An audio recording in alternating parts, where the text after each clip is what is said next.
Welcome, traveler of the night, dreamer of infinite skies. You've arrived once again at Mind Peace, a quiet corner of the universe where questions stretch farther than the stars, and answers come wrapped in whispers. Before we drift together into tonight's journey, I'd love to hear from you. What's the most vivid dream you've ever had? Share it in the comments, because maybe, just maybe, your dream is more than a story. Maybe it's a message waiting to be decoded, and to those who return here often, you are more than an audience. You're part of this circle of wandering minds. And to those who've just stumbled in, welcome. You found a place where the ordinary loosens its grip, where reality sighs, and where imagination takes the lead. So, close your eyes, soften your breath. Imagine slipping into the velvet corridors of sleep, where the language of the subconscious hums beneath every thought. Tonight we ask, what do our dreams reveal about the secret chambers of consciousness? And what does it mean to be aware, even as we slumber? Let's step together into that hidden theater, where the curtains are woven from memory, desire, and mystery. When night falls and consciousness loosens its grip, the mind does not rest. It begins to build, not with bricks and mortar, but with fragments of memory, streaks of emotion, and shadows of thought. Dreams are not random flickers across the brain.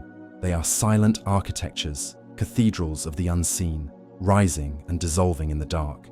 Imagine it, a vast city, invisible in daylight, glowing only under the moon of the subconscious. Every building, every street, every forgotten door is crafted from your own history. That fleeting glance of a stranger you passed years ago becomes a character in the night. The sound of rain from childhood becomes a haunting backdrop. Even the smell of a fruit you once tasted may return, not as flavor, but as atmosphere. The subconscious does not waste. It recycles, reinvents, and reassembles everything you've ever touched, seen, or felt into new shapes that feel both familiar and alien. Science tells us that dreams emerge when the brain cycles through its deepest rhythms, waves of electrical symphony rolling through the night. Neurons fire not aimlessly, but in patterns that suggest rehearsal, integration, creation. It is as though the mind, tired of the surface chatter of daily thought, begins to work on the deeper blueprint of who you are. It practices possibilities. It tests emotions. It plays simulations of lives you've never lived, but might have, under slightly different stars. And here lies the mystery. While your body rests, your inner self wanders. Dreams carry you across landscapes that do not exist, yet they feel sharper sometimes than waking life. You can run through endless staircases, leap across skies, sink into oceans without drowning, and still wake with the pulse of it trembling in your chest. Perhaps then, dreams are not illusions at all. Perhaps they are a second existence, another dimension of being that our waking selves dismiss too quickly. What if your dream world is just as real as this one, but runs on a different kind of physics, a logic sculpted not by gravity, but by emotion? What if, every night, you step into a secret universe stitched together by the silent architect within you, and when the dawn arrives, and those architectures dissolve, you awaken with fragments, shards of glass from a shattered stained glass window. Some slip away instantly, fading like smoke. Others linger, heavy with meaning. And you wonder, was it only a dream? Or was it a message, whispered from the deeper chambers of consciousness? Dreams rarely speak to us in plain words. They come cloaked, wrapped in riddles and metaphors, stitched with images that seem absurd until you sit with them, until you listen. A dream does not say, you are anxious. It shows you running barefoot through an endless hallway, chased by a shadow you cannot name. A dream does not whisper, you are ready to begin anew. It paints for you a vision of a door glowing with light, waiting to be opened. This is the language of symbols, the tongue of the subconscious, a language older than speech itself. Before our ancestors carved words into clay or inked their thoughts on papyrus, they dreamed. They saw rivers, mountains, animals, storms, fire, all carrying meaning beyond their physical form. The serpent in a dream was never only a serpent. The bird was never only a bird. These symbols stretched across cultures, whispered from one generation to the next. But here's the enigma. While many dream symbols echo universally, their meanings bend with the dreamer. A falling dream to one may signal fear of failure, while to another it might mean liberation, surrender, a release of weight.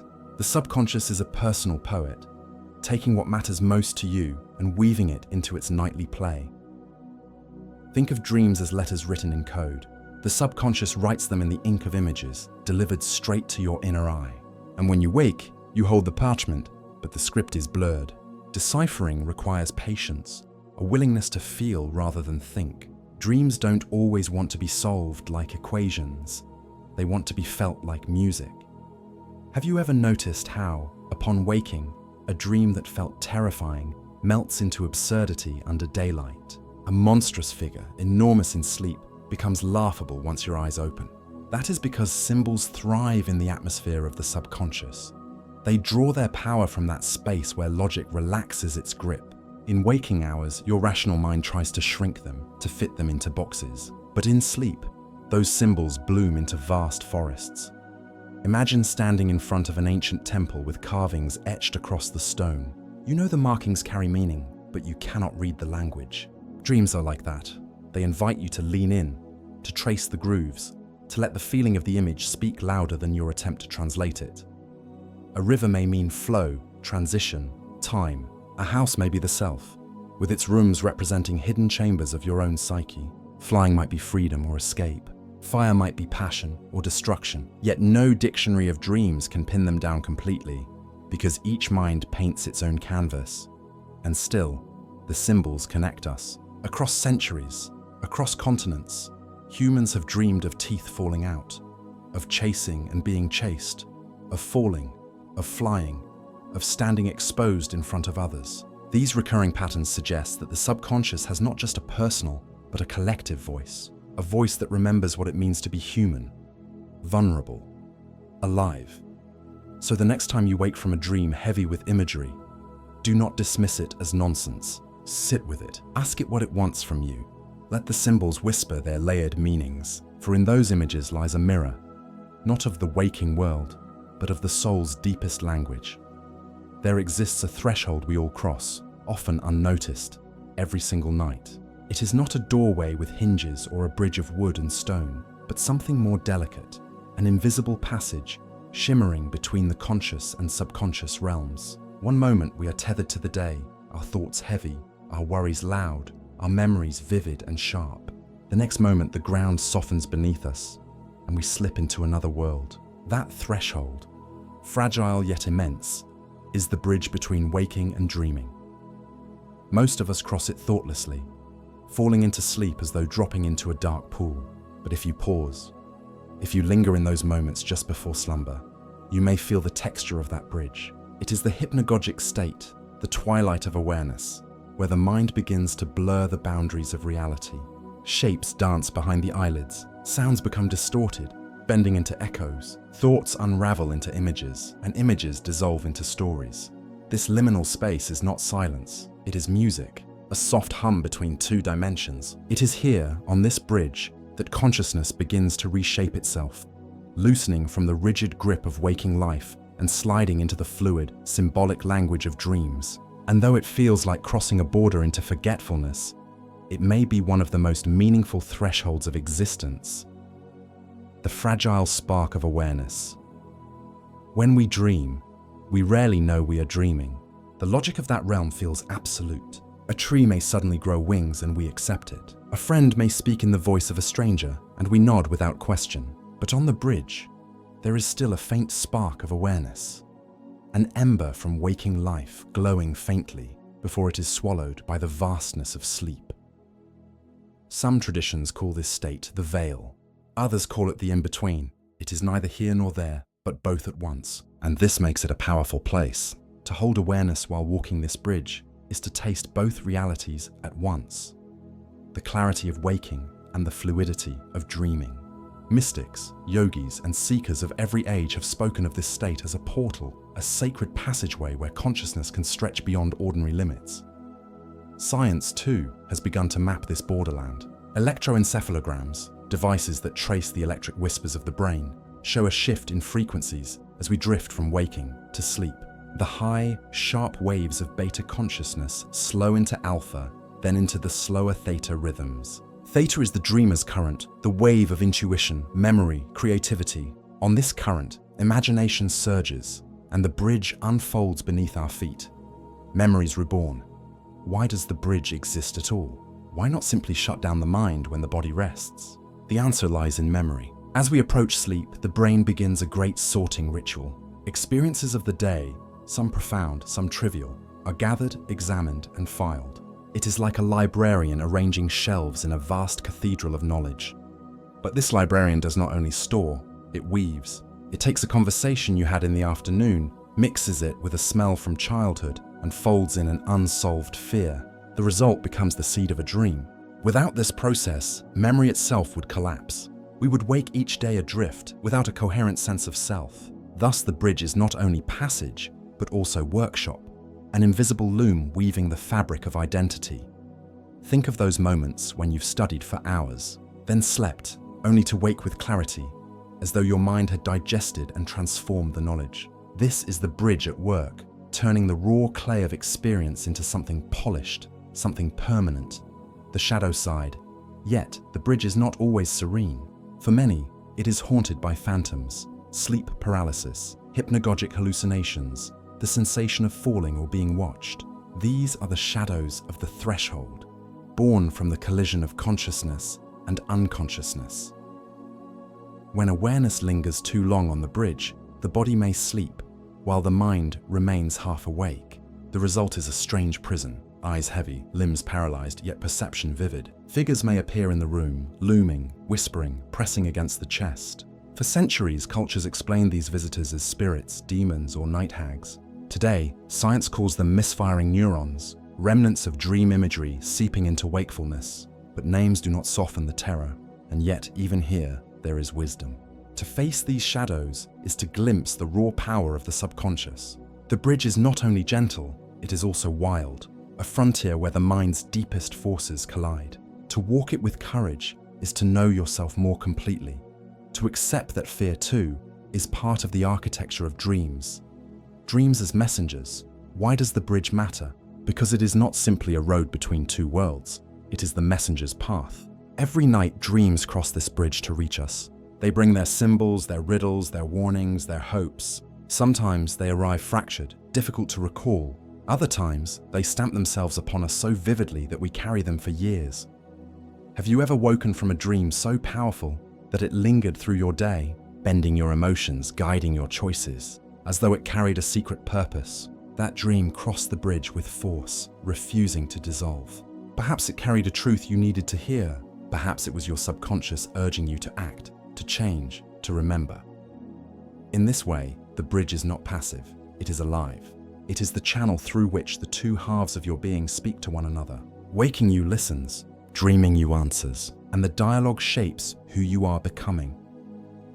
Mystics of the threshold. Throughout history, seekers have trained themselves to linger on this bridge, to walk it with intention. The practice of lucid dreaming, knowing you are dreaming while the dream unfolds, begins here. By learning to hold awareness in the hypnagogic state, the dreamer may step consciously into the dream, shaping its form, exploring its depths. Ancient shamans spoke of traveling through dream bridges to other realms, where spirits and ancestors awaited. Tibetan Buddhists practiced dream yoga, using the liminal state as a training ground for enlightenment. Modern explorers, too, experiment with techniques, meditation, visualization, reality checks, to catch themselves on the bridge, to turn the act of dreaming into a conscious art. What they discover is profound. The bridge is not only a threshold for sleep, it may also be a threshold for awakening. The infinite corridor picture, the bridge not as a single span, but as an infinite corridor. Each night you step into it, you may walk only a few paces before plunging into sleep. But what if you lingered? What if you wandered its length, listening to its echoes, tracing its patterns? Perhaps you would find that it stretches far beyond personal memory, into something collective, a dream not only of yourself but of humanity, of life itself. On this corridor, you might meet archetypes, symbols older than time, figures who belong not just to you, but to all. The wise old guide, the trickster, the mother, the child. They wait on the bridge, ready to escort you into the deeper waters. And maybe, just maybe, the bridge extends beyond even dreams, into realms we cannot name, where consciousness itself floats unanchored, tasting the infinite, returning. Across the bridge when dawn arrives, we do not leap back into waking life. We cross the bridge again. Slowly, images dissolve. The dream loosens like mist fading under sunlight. Your breathing deepens, your limbs stir, your eyes open. Yet part of you resists, longing to stay in that fluid world. This return is as mysterious as the departure. Sometimes you cross so gently, you forget the dream entirely.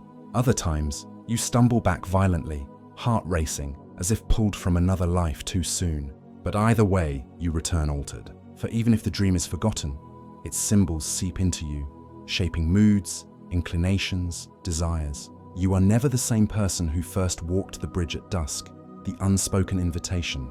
So tonight, as you drift, pause on that threshold. Notice the sensations, the shifting currents of thought, the strange music of hypnagogia, the flicker of images like sparks in the dark. Do not rush. Let yourself linger, for on that bridge you are both the dreamer and the dreamed, both the architect and the traveler. And perhaps, if you are quiet enough, the bridge will reveal its secret, that waking and dreaming are not two worlds, but one vast continuum, stitched together by an invisible thread of awareness, that your life itself is a dream, unfolding under a greater sky, and that every night, when you cross that shimmering threshold, you are not escaping reality, you are stepping deeper into it. Every dream, no matter how fleeting, no matter how fractured, is a mirror, not of your face, not of the outer world, but of the hidden landscapes within, the silent terrain that your waking self often avoids, overlooks, or forgets. Dreams do not flatter, they do not lie. They reveal, they bend light around the soul's architecture, reflecting back truths dressed in symbols, stitched in riddles. To stand before your dream is to stand before your own essence, projected in shifting, luminous forms. When you look into a mirror in daylight, you see the body, skin, eyes, expression, posture. But when you look into the mirror of dreams, you see emotion, memory, fear, desire, and possibility. It is a subtler reflection, but also a deeper one. For here, the subconscious does not bow to politeness. It does not hide behind masks. It shows what must be seen, even if in strange, distorted ways. The mirror of memory, one of the clearest roles of the dreaming mind, is to mirror memory. Each night, fragments of the day ripple across the dreamscape, like echoes bouncing in a canyon. That small conversation with a colleague, the headline you glanced at, the song playing faintly in a shop, all may reappear, not as direct replicas, but transformed. Dreams take these fragments and reassemble them, often exaggerating certain pieces, shrinking others, or blending them with memories decades old. You may walk into a building from your childhood, yet inside it, a friend you met last year sits waiting. This blending is not random, it is reflection. Your subconscious is holding the mirror of memory before you, showing not just what happened, but how it felt, how it lodged itself in the folds of your mind. Sometimes these memory mirrors shine bright. Nightmares of trauma are among the most direct, replaying painful events, forcing you to witness again what the waking self tries to bury. The mirror is merciless, yes, but it is also purposeful. The subconscious reflects trauma not to torment, but to process, to attempt healing. It is as if the mind is saying, "See this, do not turn away." Only by facing it can you transform it. The mirror of desire dreams also mirror longing, those quiet wishes, buried beneath routine and responsibility, that the waking mind rarely admits. A dream may show you walking across a wide open field, your arms outstretched. The feeling of freedom swells within you. Perhaps in waking life, you crave escape, adventure, liberation from the boxes you've built around yourself. Desire dreams may arrive tender or wild. They may present love in forms you've never touched, success in landscapes you've never entered, strength you've never known. They can be intoxicating, leaving you wistful upon waking. But again, the mirror serves a purpose. It reveals the gap between who you are and who you long to be. The danger lies in ignoring this reflection. If you dismiss it as fantasy, the subconscious will whisper again and louder. To heed it, to ask, what truth is this dream pointing toward? Is to treat the mirror not as ornament, but as guide. The mirror of fear. Yet perhaps the most powerful dreams are those reflecting fear. We run from faceless pursuers, fall from impossible heights, lose our teeth, stand exposed in public with no shelter. These recurring nightmares are not cruelty. They are mirrors of vulnerability, revealing what you dread most beneath the surface. Consider the dream of falling. To the waking mind, it is absurd. You are safe in your bed, wrapped in blankets, but the falling dream mirrors the feeling of losing control. It reflects the moments in life when the ground feels unstable, when the future feels uncertain. The subconscious does not present the fear in words. It reflects it in sensation, visceral and unforgettable. And yet, within that mirror, transformation is possible. To see fear laid bare in dreams is to know it more intimately, and in knowing it, you may lessen its grip. Some even learn to face their dream fears consciously, transforming monsters into allies, falling into flight, turning paralysis into awakening. The mirror of the collective beyond the personal, dreams also mirror the collective. Have you ever noticed how certain dream motifs recur across cultures, across centuries? Floods, storms, fires, serpents, caves, endless staircases. These are not merely private symbols. They are part of the great shared mirror of humanity. Carl Jung called them archetypes, the collective symbols etched into the psyche of our species. They rise in dreams to remind us that we are not isolated, but part of a vast continuum of human experience. To dream of a wise guide, for example, is not only to reflect your inner mentor, but to touch the ancient pattern of guidance itself, alive in myths and stories across the world. Thus, the dream mirror not only shows you yourself, but also the human story in which you are woven. You see not only your own fears and desires, but the echoes of everyone who has ever feared, ever desired. The mirror becomes both intimate and cosmic. The fragile glass, but here lies the paradox. The mirror of dreams is fragile. Upon waking, the reflection shatters quickly, slipping through your fingers like mist. You grasp at it, but the pieces scatter. Only fragments remain, and so the deepest reflections are often lost before you can study them. Why? Perhaps the waking mind fears what it might see too clearly. Perhaps the boundary between the two states, waking and dreaming, requires a veil, a forgetting. Or perhaps dreams are not meant to be fully remembered, but only felt, leaving behind an emotional residue, a subtle shift in perspective that lingers without words. Still, those who practice dream journaling, who write upon waking, can capture more of these reflections. By training the mind to respect the mirror, to bow before it each morning, you preserve its images, and slowly, the mirror grows less shy. Transformation. Through reflection, a mirror alone does not change you, it only shows. But to use the dream mirror consciously is to enter dialogue with yourself. If your dreams reveal loneliness, you may choose to reach out. If they reflect unexpressed creativity, you may choose to create. If they show fear, you may choose to confront it. Thus, dreams are not passive, they are invitations. Invitations to change, to integrate, to become. To reject them is to reject a part of yourself. To accept them is to walk more wholly into who you are. The dreamer and the reflection. But here is the deepest riddle. If dreams are mirrors, then who is the dreamer and who is the reflection? Are you the one gazing into the mirror or the image gazing back? Perhaps both, perhaps neither. For in dreams, the division collapses. You are both the creator and the created, both the architect and the traveler. The mirror holds you, but you also hold the mirror. And maybe this is the greatest gift of all, to realize that you are not only reflected by your subconscious, but also capable of shaping it. That the dream mirror is not fixed glass, but liquid, shifting, alive. That by entering it with awareness, you can polish it, bend it, expand it, until it reflects not only who you are, but who you are becoming. Closing the mirror so tonight, when you dream, imagine standing before that mirror. Watch as it ripples with memory, gleams with desire, trembles with fear, and glows with collective archetypes. Do not turn away. Even if the reflection unsettles you, it is yours. It is truth. And when you wake, even if the mirror shatters, carry with you the shimmer of what you saw. Let it guide you, even subtly.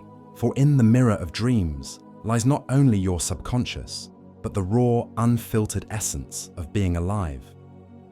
Dreams are not illusions, they are reflections, and every night as you sleep, the mind holds up its secret mirror, asking, will you look?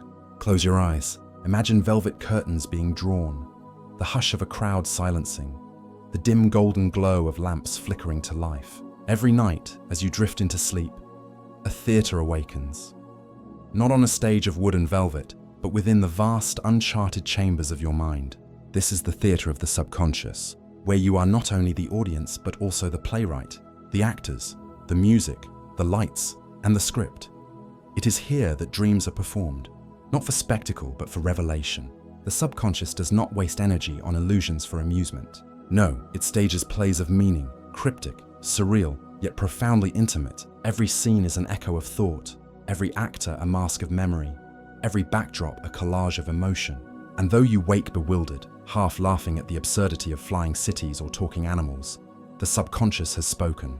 Its theatre has shown you truths too raw, too unpolished, too luminous for waking eyes. The architecture of the stage. What does this theatre look like? Imagine a space without walls, limitless in dimension, yet intimate in feeling. Sometimes it resembles familiar places, a childhood home, a city street, a forest you once wandered. Sometimes it reshapes itself into vast, impossible landscapes, spiral staircases climbing into clouds, oceans suspended in the air, deserts painted with starlight. The stage is never fixed. It morphs with your inner currents, shifting scene to scene. The subconscious is a master architect. It constructs entire worlds in seconds, filling them with detail, textures of walls, colors of skies, the smell of rain, the sound of footsteps echoing in a hallway. Science marvels at this ability, noting that the brain, in dream state, activates sensory areas as if truly perceiving. The subconscious builds a theatre so convincing that the audience, your conscious self, accepts it as real until the morning light dissolves the set into mist. The masks of the actors on this stage, the actors wear masks. A friend may appear, but their face blurs into another. A stranger may speak with the voice of someone you've lost. Animals talk, objects breathe, shadows take form. These masks are symbols, characters drawn from the vast wardrobe of memory and archetype. Why does the subconscious choose these masks? Because it speaks in metaphor, not direct truth. The person who appears in your dream is rarely themselves. It is the idea of them, the role they play in your emotional life. A stern teacher becomes a symbol of authority. A lost lover becomes the embodiment of longing. A faceless pursuer becomes fear itself. The masks may shift mid-scene. One moment a companion, the next a threat. The subconscious changes costumes with fluidity, reminding you that identities in dreams are not fixed. They are mirrors of inner dynamics, not portraits of outer people. The director behind the curtain, who directs these performances? Who chooses the plot, the masks, the symbols? It is tempting to say the subconscious itself, yet that feels too simple, for within this theatre, there seems to be intention, something guiding the narrative toward meaning. Psychologists argue the director is the mind's deeper intelligence, organizing memory, testing scenarios, resolving conflicts. Mystics argue it is the soul itself, reaching upward to speak in ways the conscious cannot ignore. Others whisper that dreams connect to something larger still, the collective unconscious, or even realms beyond the human mind. Perhaps the director is not one thing, but many, a chorus of inner voices blending into one unseen conductor, orchestrating each act with hidden precision. The scripts of emotion. What are these dream scripts written upon? They are not logical plots, but emotional arcs. Dreams rarely follow consistent narratives. They leap, dissolve, contradict. A dream may begin as a walk through a park and suddenly transform into a flight across galaxies. Yet if you follow not the events but the emotions, a pattern emerges. Emotions are the ink of dream scripts. A fear unresolved by day becomes a nightmare. A joy suppressed finds its way into radiant visions. A grief unspoken manifests as endless searching. The subconscious does not care for story coherence. It cares for emotional truth. It stages what you feel most deeply, whether acknowledged or buried. This is why some dreams leave you shaking, even when their content seems absurd. The images were masks, but the emotion was real. The script was written not to entertain, but to awaken awareness. The audience within, who sits in this theatre watching? It is you, but not the everyday self with its schedules and lists and distractions. It is a deeper watcher, a silent witness within. This audience self does not analyze or judge. It absorbs, feels, remembers. It is the part of you that carries the dream's residue into waking life, nudging you with moods, impressions, subtle inclinations. Sometimes, the audience self awakens mid-performance. This is lucidity, the moment you realize you are in the theater, that the play unfolding is yours. When this happens, you step out of the seat and onto the stage, reshaping the dream consciously. The subconscious still supplies the set and the actors, but you, awake within, can improvise. The theater becomes interactive, no longer only a reflection, but also a creation. The curtain calls of nightmares. Every theater has its tragedies. Nightmares are the darker plays of the subconscious, filled with shadows, chases, losses, deaths. They are intense, unforgettable, sometimes recurring. Yet they are not punishments. They are calls to attention. A nightmare is the subconscious shouting, "Look here, this wound needs healing, this fear must be faced." The horror is a mask, dramatic to ensure you notice. Just as tragedy in art often reveals the deepest truths of life, nightmares reveal what you most need to confront. They are curtain calls of urgency, demanding the audience within to wake, not necessarily from sleep, but from ignorance of what lies within. The rehearsals of possibility. The subconscious theater is not only reflective, it is also experimental. Dreams rehearse possibilities. Have you ever dreamed of facing a conflict, only to find yourself more prepared when it arrives in waking life? Or dreamed of creating, inventing, solving, only to awaken with insight? In this sense, the theater is a rehearsal hall. It allows you to test scenarios, to play roles you might never dare in daylight, to explore alternate lives. Neuroscience supports this view, noting that dreams activate problem-solving regions of the brain, allowing creative connections beyond waking logic. The subconscious theater is not fantasy, it is workshop, the collective stage. And beyond the personal theater, there is a sense that all dreamers share one vast stage. Archetypes, symbols, recurring motifs, they appear across time, across cultures. A flood sweeping away villages, a hero rising from shadows, a serpent coiling in darkness. These are not private performances, they are collective productions. Perhaps then, the subconscious theater is connected to a greater one, the theater of humanity, or even of existence itself. Each of us stages our own nightly plays, but all are part of a larger performance, a cosmic drama echoing through the ages. When the curtain falls, morning comes. The theater darkens. The curtains close. The stage vanishes. Yet the performance lingers. Even if you cannot recall the plot, the actors, the sets, the emotional imprint remains. A faint sadness, a quiet joy, a lingering fear. It is the aftertaste of the subconscious theater. The play is not over, only paused. Tonight, it will rise again, with new acts, new masks, new messages, and you, the dreamer, the audience, the actor, will step once more into its shifting light. The invitation. So when you sleep tonight, imagine walking into that hidden theater. Bow to the subconscious director. Greet the actors, even the shadowed ones. Let the script unfold, even if it confuses you. For every scene, every symbol, every emotion is part of your own story, waiting to be acknowledged. The theater of the subconscious is not a distraction. It is a guide, a mirror, a rehearsal, a mystery. It is the art your mind performs each night, for you alone, and for the great continuum of life. And if you listen closely, if you carry its lessons into waking, you will find that the theater does not end with sleep. It continues silently beneath every thought, every choice, every breath. The curtains may close, but the play never stops. There is a moment, thin as silk, fragile as breath, when you are not awake, but not entirely asleep. A twilight place. Some call it the hypnagogic state. Others call it the veil, the liminal threshold, the bridge. I call it the gateway between worlds.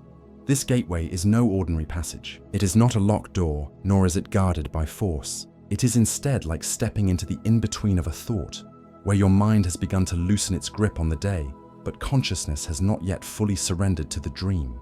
Here you hover, you drift, and in that hovering, reality softens. Have you ever caught yourself in this moment? Perhaps as you were lying in bed, eyes fluttering closed, and suddenly shapes began to form in the darkness. Patterns, flashes of color, half-formed figures. Maybe you heard sounds, faint music, whispers that seemed real but vanished as soon as you noticed them. That was the gateway speaking to you, the mind, unclothing itself of waking rules, experimenting with imagery and sound, testing the waters of dream. Science tries to measure it.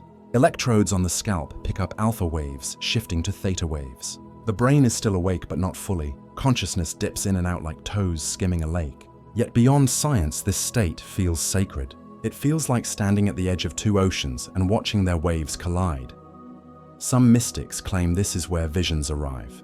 Prophets receiving messages, poets catching lines of verse, inventors glimpsing solutions no waking effort could summon. Thomas Edison, Nikola Tesla, Salvador Dali, they all played with this threshold. Edison would fall asleep in a chair holding a steel ball in his hand. When it dropped, he would wake, snatching whatever ideas his subconscious had just handed him. Dali too courted this state, sketching surreal visions pulled straight from the gateway. Before waking, logic had a chance to erase them. But the gateway is not only for genius, it is for all of us. It is the universal corridor every soul walks through on the way to dream. Some pass through unaware, like sleepwalkers. Others linger, listening.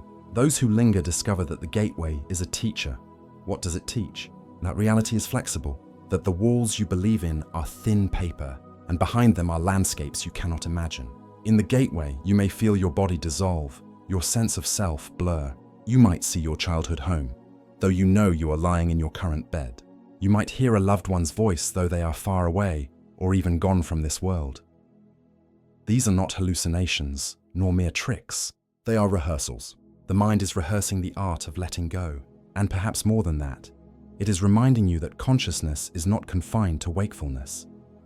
Some spiritual traditions teach that this in-between state is where the soul remembers its true nature.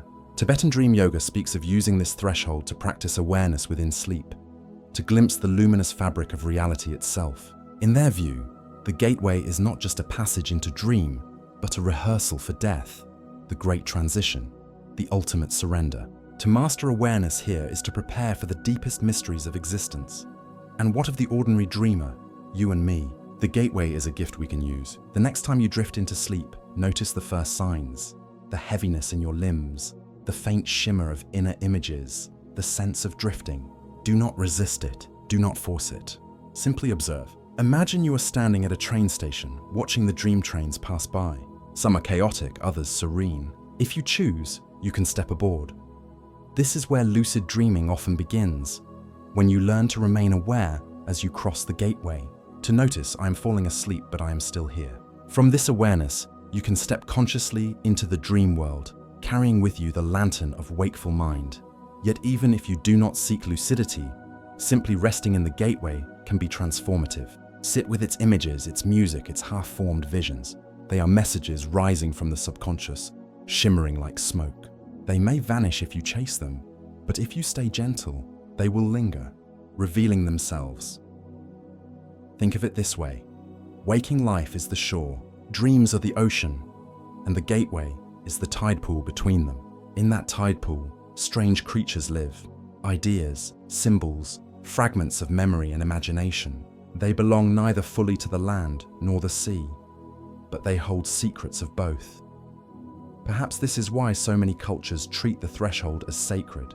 The Greeks believed in Hypnos, the god of sleep, who lived at the edge of night and day, a doorway god. Shamans around the world use trance, drumming, and chanting to hover in this twilight state, to travel between worlds. Even modern psychology acknowledges it as fertile ground for creativity, healing, and self-discovery.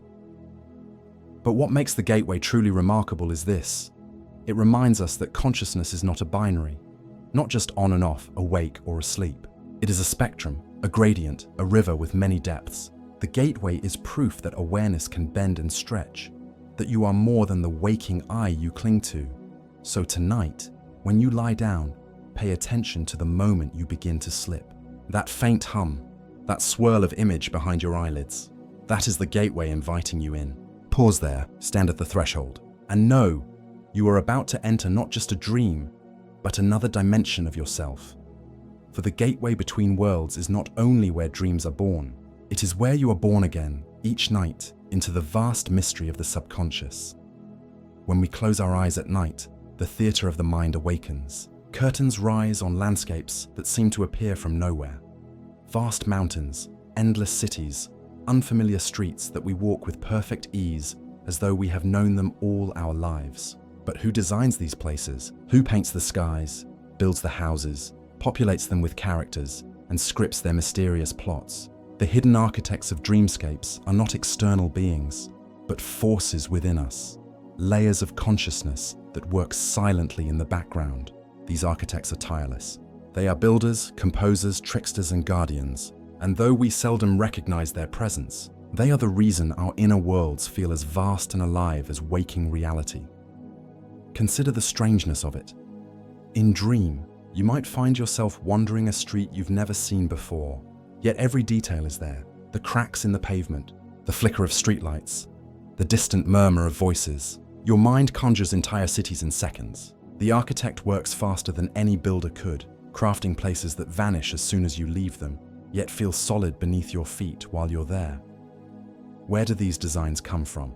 Part memory, part imagination, part instinct. The mind is a vast archive, storing not only the things you consciously recall, but the unnoticed fragments.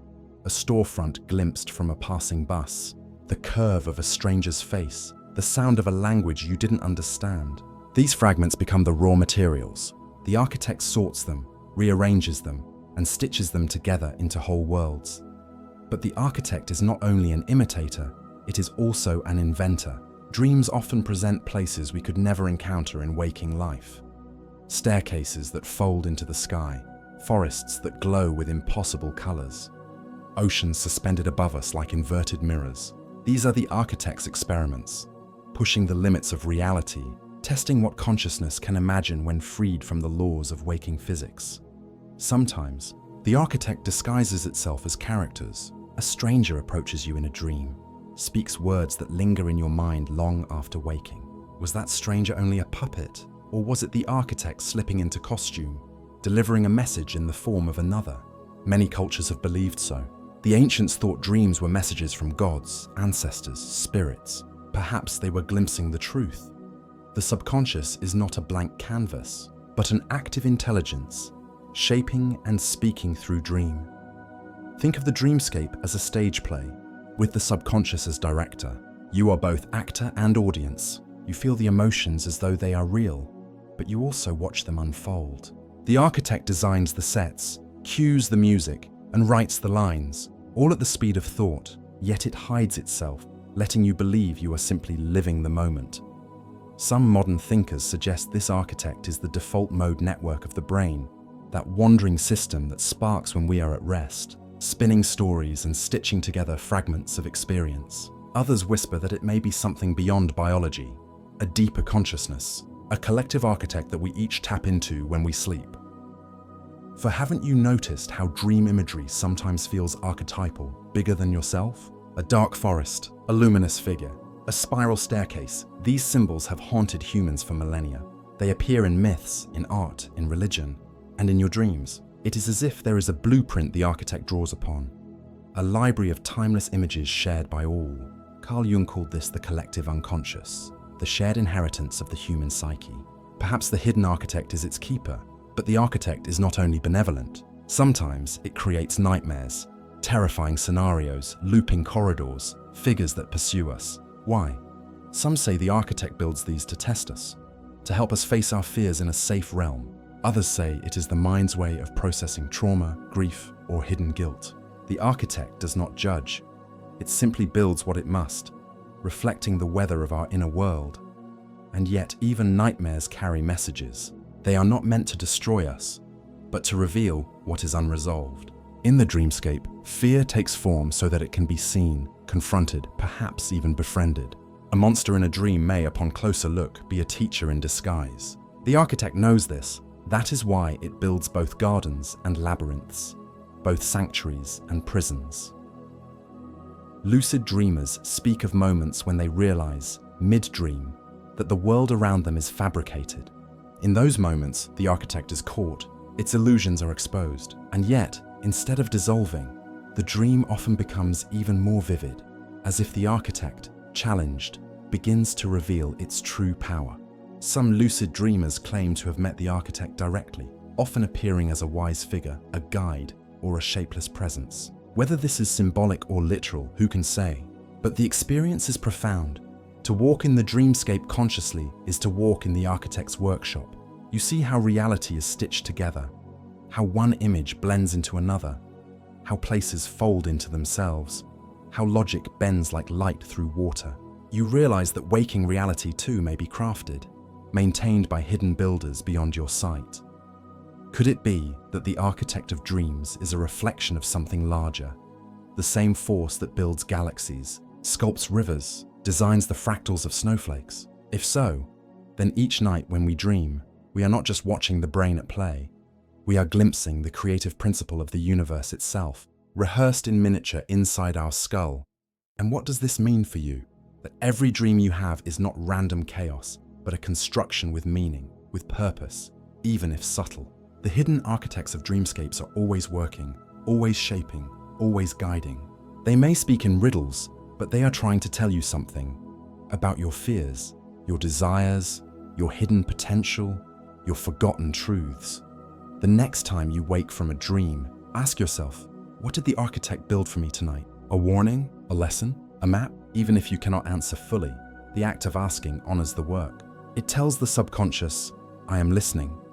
And when you listen, the architect builds with more clarity. The dreamscapes grow richer, more coherent. You begin to see patterns. You begin to dialogue with the hidden builders, and slowly you realize they are not separate from you. They are you. The architect is your subconscious, your memory, your creativity, your intuition. It is the part of you that works when you are not watching, shaping the inner world just as surely as your hands shape the outer. And if you trust it, if you walk with it, it may lead you not just through dreams, but toward a deeper understanding of who you truly are. For every dream is a building, every night a construction, and somewhere behind the curtain, the architect waits, drawing blueprints in silence, building cathedrals out of shadows and whispering truths in the only language it knows, the language of dream. Dreams are not born from emptiness. They do not rise out of a void. They carry within them the echoes of everything you have ever seen, everything you have ever felt, everything you thought you had forgotten. They are mosaics of memory, fragments rearranged, blended, stretched, and disguised until they wear costumes you barely recognize. But look closely, and you will see, each dream is haunted by memory. Think of the way a face from childhood suddenly appears in your dream. A neighbor you haven't seen in 20 years walks past you on a street that doesn't exist. Why them? Why now? The subconscious remembers what the conscious has discarded. Every detail of your life is stored somewhere. Faces, voices, textures, even the smell of a certain room. The waking mind cannot carry all this weight, but the dream carries it effortlessly. Dreams are memory's playground, but also its laboratory. In dream, memory is not passive, it is active, experimental. It rearranges itself. It tests new combinations. It builds realities where your high school teacher sits beside your best friend from yesterday, where your old house fuses with a place you've never been. These collisions of time are not accidents. They are the subconscious weaving connections between the past and the present, showing you how experiences echo into one another. Neuroscientists suggest this is part of memory consolidation.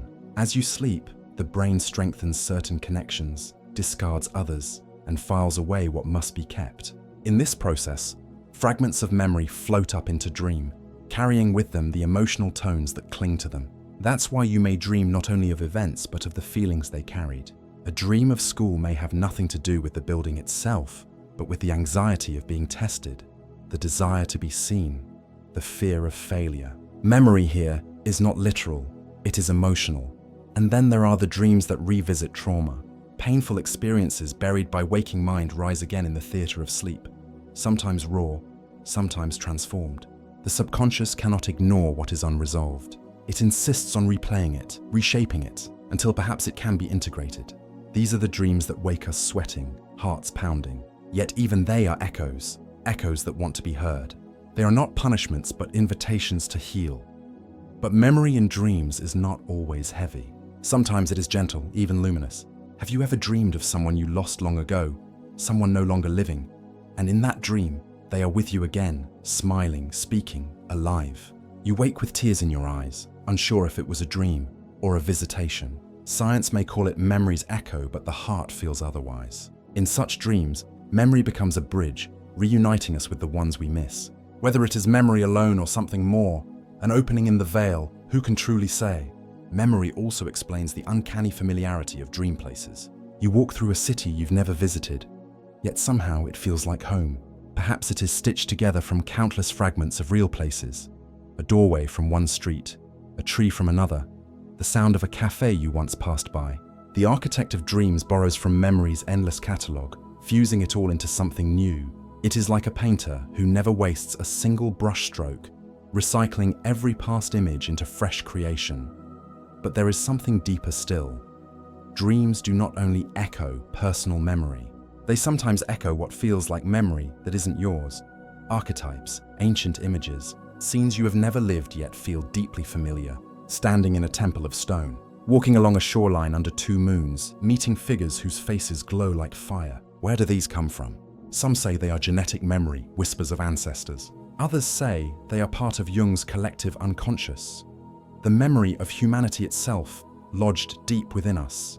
If this is true, then your dreams are not only yours, they are threads in a vast tapestry of human experience. When you dream of being chased, of falling, of flying, you are echoing the same dreams countless others have dreamed. Your memory becomes their memory becomes yours. And still, dreams play with memory in ways that reveal the fragility of time itself. A dream can take you back to childhood. You are once again in the schoolyard, feeling the texture of your small hands, the sound of your child voice. In that moment, you are both the adult who remembers and the child who is. Time collapses. Past and present fold into each other. The subconscious does not respect the straight line of waking time. For it, all memory is now. This may explain déjà vu, that uncanny sensation of having lived a moment before. Perhaps it is not the future echoing the past, but a memory that first surfaced in dream, then later appeared in waking life. The subconscious saw it first, stored it, and when reality mirrored it, you felt the shiver of recognition. Dreams, then, are not only archives of memory, but previews of it, testing out possibilities before they unfold. And what of false memories? Sometimes we dream of events that never occurred, yet upon waking, we feel certain they did. This blurring is telling. The subconscious does not care for strict fact. It cares for truth of feeling. If a false memory in a dream can stir genuine emotion, it becomes real in a sense, real to your psyche, real to your story. Perhaps this is why myths and legends endure. They may not be fact, but they hold memory of the human soul. So what does all of this mean for you, the dreamer? It means that your dreams are carrying messages from the archives of your life. They are echo chambers where past joys and sorrows replay themselves in symbols, waiting for you to notice. If you listen carefully, you may catch patterns, recurring images, familiar settings, repeated faces. These are not coincidences. They are echoes calling your attention to something unresolved or unrecognized. To work with your dreams is to work with your memory. Keep a journal. Write what you recall upon waking, even if only fragments. Over time, you will begin to see how dreams weave together themes, stitching threads of memory into new forms. You may even find that dreams help you remember things you thought were lost. Moments of childhood, forgotten conversations, places that exist only in the fog of your past. But most of all, know this: dreams remind us that memory is alive. It is not a dusty archive, but a living river, flowing through us even when we sleep. The subconscious dips into that river, pulls out fragments, and arranges them into the language of dream, sometimes to comfort you, sometimes to warn you, sometimes to simply remind you that nothing in your life is ever truly lost. For every dream is an echo, and every echo reminds us that memory is not behind us. It is within us, pulsing, alive, waiting to be heard. There is a strange moment, sudden, shivering, when the dream does not stay contained. It spills, it leaks into the waking world, and you are left wondering, did I dream this, or did I live it? Was that conversation real, or only a phantom of the night? Did I walk those streets, or did my mind paint them for me? Dreams colliding with reality is not a rare occurrence. It happens quietly, woven into the seams of ordinary life. You wake with a mood you cannot explain, joy, sorrow, dread, only to realize hours later that it was born in a dream you barely remember. You see someone's face in the crowd and swear you know them, though you've never met. You enter a place for the first time, yet every corner feels familiar. These are not mistakes. They are crossings, moments when the borders between dream and waking dissolve. Why does this happen? Because the mind does not divide reality the way we think it does. To the subconscious, the dream and the waking are not opposites. They are continuations of the same river. Sleep is not escape, it is immersion into a deeper current. And sometimes that current flows upward, flooding into your daylight hours. Think of déjà vu, that eerie sensation of, I've been here before. Many believe it is the subconscious recalling a dream. You dreamed the moment before you lived it. A dress, a doorway, a phrase spoken, all rehearsed in the dreamscape. When the waking moment arrives, the echo rings through you, and you feel the collision. It is not prophecy exactly, but memory unfolding into present. And then there are the dreams that manifest. You dream of a friend you haven't spoken to in years, and the next day they call. You dream of water flooding a street, and weeks later it rains until the river overflows. Coincidence? Perhaps. But if it happens often enough, you begin to wonder, are dreams not only reflections of memory, but ripples from the future, touching you before time catches up? Many cultures have believed this. Ancient Egyptians took dreams as omens. The Greeks built temples to Asclepius where the sick would sleep, hoping for healing visions. Shamans entered dreams not only to see the present, but to feel what was to come. In their eyes, dream was not separate from reality. It was part of the same map, another layer of truth. But the collision is not only mystical, it is psychological. Have you ever woken from a dream so vivid that the emotion clung to you all day? You dream someone betrayed you, and though you know it was only a dream, you look at them differently that morning. You dreamed of a love so tender it softened you, and you carry that tenderness into your interactions. The dream changed reality, not because it was factual, but because it changed you. Dreams alter perception. They shift mood, they stir memory. In doing so, they bleed into waking life, reshaping how we act, how we feel, how we see. This is their secret power. Even without prophecy, even without omens, dreams collide with reality simply by shaping the dreamer who wakes. And sometimes, the collisions are extreme. There are stories of people carrying physical marks from dreams, scratches, bruises, unexplained aches. There are stories of dreamers solving waking problems. Scientists, writers, inventors, who wake with answers gifted in the night. Dmitri Mendeleev dreamed the periodic table. Paul McCartney dreamed the melody of Yesterday. Niels Bohr dreamed of the atom structure.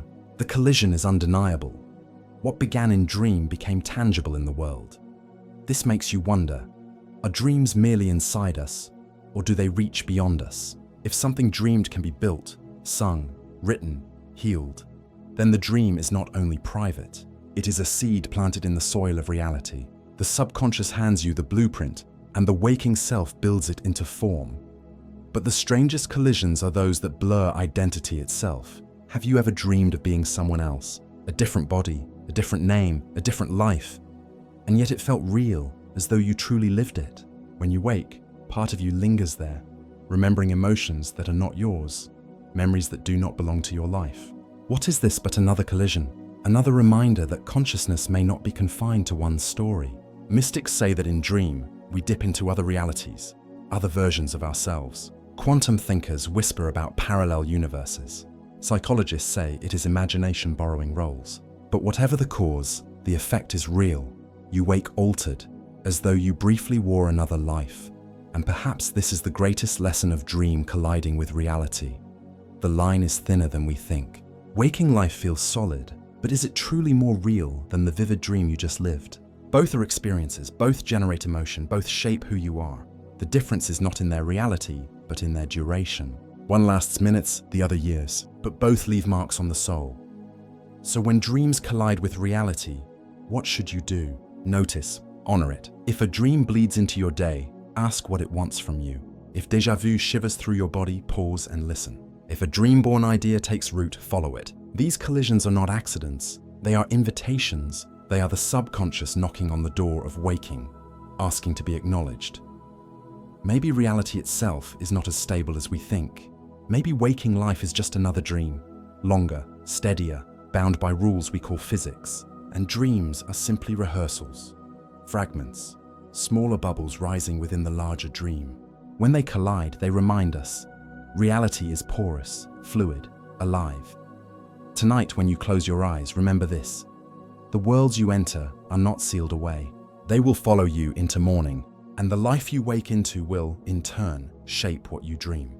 Back and forth like tides, waking into dreaming, dreaming into waking, an endless cycle. The two are not separate shores, but one ocean, carrying us deeper and deeper into the mystery of what it means to be conscious. Dreams collide with reality because, in truth, they were never separate at all. There exists a borderland, fragile, elusive, easily crossed without notice, a twilight of the mind. You know it well, though you may not have named it. That moment when sleep hasn't fully claimed you, and yet wakefulness has already loosened its grip. The hypnagogic state, some call it, the veil between waking and dreaming. Here, thoughts blur into visions. A memory of your day's last conversation stretches into a voice that doesn't belong. The outline of your bedroom shifts, softens, dissolves into landscapes that should not be there. A ceiling becomes a sky, a shadow becomes a figure. It is neither reality nor dream, and yet it contains the essence of both. Why is this threshold so powerful? Because it is the seam where consciousness and subconsciousness stitch together. In your waking life, the conscious mind patrols like a guard at the city gates. It filters, it edits, it insists on sense and order. In dreams, that guard steps away, allowing the subconscious to spill forth unrestrained. But in this thin veil, both stand present, conscious and subconscious, weaving threads together. Think of artists, poets, inventors throughout history who claimed inspiration came not from deliberate thought, but from visions at the edge of sleep. Thomas Edison, clutching steel balls in his hands, would drift into hypnagogia, letting the visions arrive. When the balls fell, he'd awaken, capturing fragments before they faded. Salvador Dali too mined this threshold. His paintings dripping with dream logic and impossible geometry, all born in the in-between. The veil is not only creative, it is mystical. Many spiritual traditions speak of twilight states where the soul slips closer to the invisible. Shamans, monks, mystics, they all seek this veil in meditation, in trance, in silence. For when the mind loosens and symbols rise unbidden, we glimpse truths not accessible in waking reason. And perhaps you've felt it, lying in bed, drifting, when suddenly an image appears, sharp, vivid, inexplicable. A golden staircase, a faceless figure, a flash of memory you never lived. For a heartbeat, you wonder if you are dreaming, if you are awake, or if you have slipped into another layer of existence entirely. The veil is fragile. Cross too quickly and you tumble into sleep, losing the imagery to the depths. Linger too long and the rational mind drags you back, scolding the visions into silence. But in that sliver of balance, that is where mystery lives, and perhaps the veil is more than a border.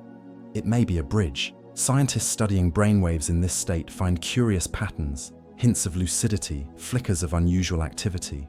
Could it be that in this threshold, the mind rehearses the language of dreams while still tethered to the waking self? Could it be that here, we discover that consciousness is not two worlds, wake and sleep, but one ocean with shifting tides?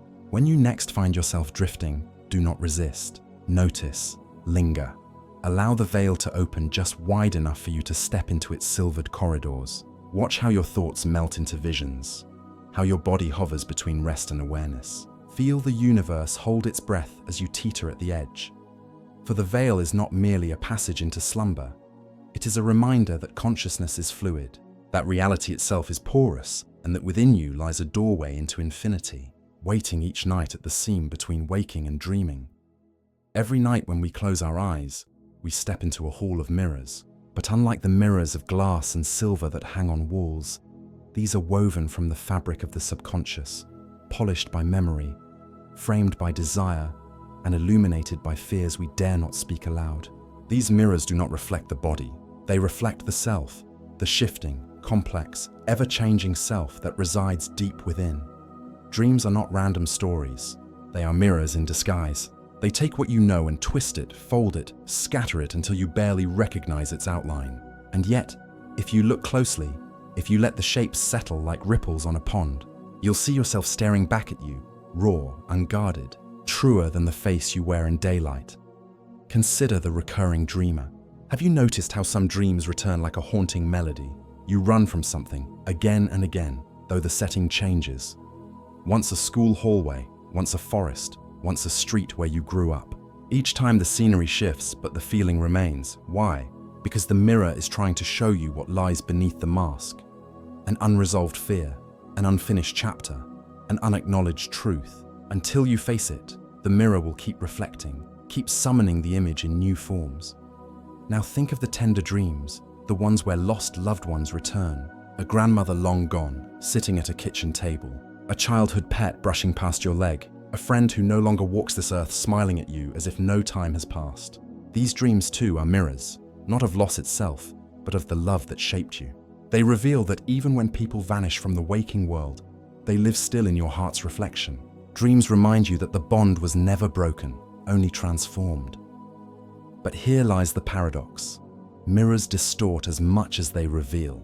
A dream might reflect your joy as a carnival of colors, or your grief as a labyrinth of shadows. You are seeing yourself, but through a prism, and prisms bend the light. That is why dreams often feel both intimate and strange. You recognize yourself in them, yet you also sense something beyond you, as if the mirror were not only showing you who you are, but also who you might become. Take, for instance, the dream of flying. Some feel exhilaration, others terror.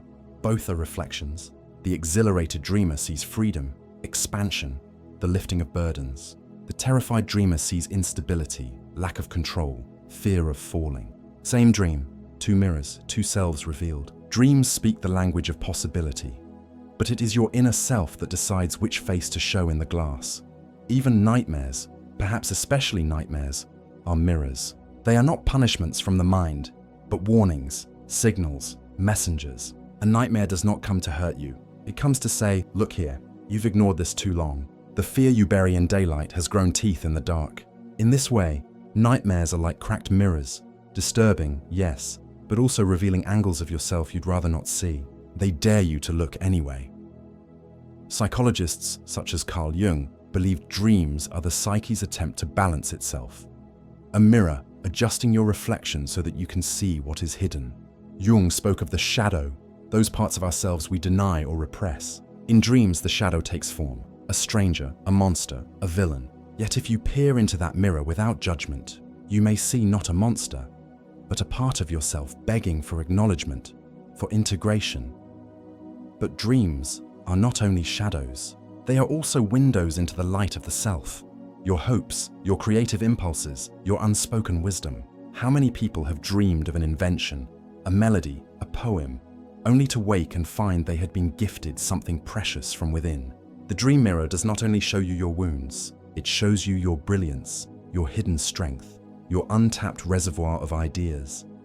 Perhaps the most haunting truth about dream mirrors is this: they show you a version of yourself unbound by waking rules. In dreams, you may speak languages you do not know, walk through places you've never visited, embody lives you've never lived. Some say this is simply the brain's way of rearranging fragments of memory. Others whisper that it is more, that the mirror reflects not just your personal self, but your deeper, timeless self. A self that remembers more than this life, a self that stretches across the fabric of existence.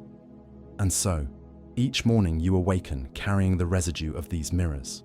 Sometimes you remember them vividly, other times only fragments cling to you like fog dissolving in sunlight. Yet even the forgotten dreams leave their mark. They shape your mood, your intuition, your sense of yourself. They whisper truths you might not yet be ready to name. When you next dream, pause before dismissing it. Ask yourself, what is this mirror showing me? Is it a fear I've hidden? A love I still carry? A possibility I've not dared to admit? You may not get a clear answer at once. The mirror speaks in symbols, not sentences. But with patience, the reflection grows sharper. Dreams are not distant fantasies. They are intimate mirrors turned inward. They remind you that consciousness does not sleep when the body does. It simply shifts, dons a different costume, and steps onto a different stage. The mirror is always there, waiting each night to show you who you are beneath the noise of daylight. So lean into it. Look deeply. Do not fear what you see. For every reflection, light or dark, joyous or haunting, belongs to you. And to know yourself truly is to honor every face the mirror of dreams reveals. Close your eyes and imagine this. While you sleep tonight, millions upon millions of others are sleeping too. Across deserts, across mountains, across oceans, humanity together slips into the same darkness. Each mind drifting, weaving, conjuring visions. Billions of dreamscapes unfolding at once, like lanterns released into a night sky. Now ask yourself, are all these lanterns truly separate, or do they glow from the same fire? Dreams often feel private, as though they are stitched from the intimate cloth of your own life, your face, your memories, your fears. But beneath their surface lies something uncanny. The way strangers across cultures, across eras, across generations dream the same dreams. A child in Cairo, a farmer in Peru, a poet in Tokyo, a scientist in Berlin, all dreaming of falling, of flying, of being chased, of standing exposed. What does it mean that the architecture of dreaming repeats itself, independent of language, history, geography? This is the mystery of the collective dream field. Carl Jung named it the collective unconscious, a realm beneath individual psychology, a reservoir of symbols, archetypes, and stories shared by all humanity. In this field live the universal images, the wise old figure, the devouring beast, the endless staircase, the primordial mother, the radiant child. You do not invent them, you inherit them. They are the oldest memories of the human spirit, carried like seeds within every sleeper. But perhaps it stretches even wider. What if the dream field is not just shared across humans, but across all of life itself? Indigenous traditions have long believed that animals, plants, even stones dream, that consciousness weaves through everything and sleep is its gathering place. Imagine forests dreaming of rainfall, oceans dreaming of the moon's pull, mountains dreaming of the shifting earth beneath them. When you dream, perhaps you are not only touching your own psyche, but brushing against the larger psyche of the world. Science, though cautious, has glimpsed strange patterns. Studies of dream reports show recurring themes across populations: war and peace, love and betrayal, climbing, falling, drowning, flying, a tapestry of motifs that seems woven from a single loom. Could it be that our brains are tuned to the same frequency during sleep, receiving echoes of one another? Or is it that consciousness itself is not contained in the skull, but radiates outward, linking us in invisible threads? Think of the phenomenon of collective dreams during history's turning points. After the sinking of the Titanic, thousands of people across continents reported they had dreamed of a great ship disaster days before it happened. After global tragedies or world-changing events, clusters of similar dreams ripple through populations, as if minds are not separate islands, but currents in the same sea. Researchers at places like the Dream Bank and the Global Consciousness Project have begun to track these strange synchronicities, asking, does the collective dream field anticipate? Does it warn? Does it grieve? And what about culture? When ancient civilizations recorded dreams, they found patterns that mirrored their myths. In Mesopotamia, people dreamed of gods descending in fiery chariots. In Greece, dreams echoed the voices of Olympus. In modern times, the symbols adapt. Airplanes instead of chariots, skyscrapers instead of temples. But the underlying archetypes remain: ascension, descent, struggle, transformation. The dream field evolves, but it does not vanish. It shifts its costume, while the soul of the story stays the same. There is also the mystical whisper that perhaps dreams are not merely similar, but sometimes shared. Tales abound of two people dreaming the same scene, the same conversation, the same place. Lovers dreaming together. Siblings separated by continents waking with the same vision. Skeptics call it coincidence. But if consciousness is more ocean than island, then perhaps it is simply two waves remembering they belong to the same tide. And in this thought lies something comforting. To dream is not to vanish into isolation. It is to join the oldest circle of humanity. Think of your ancestors, hundreds, thousands of years ago, lying beneath stars, dreaming.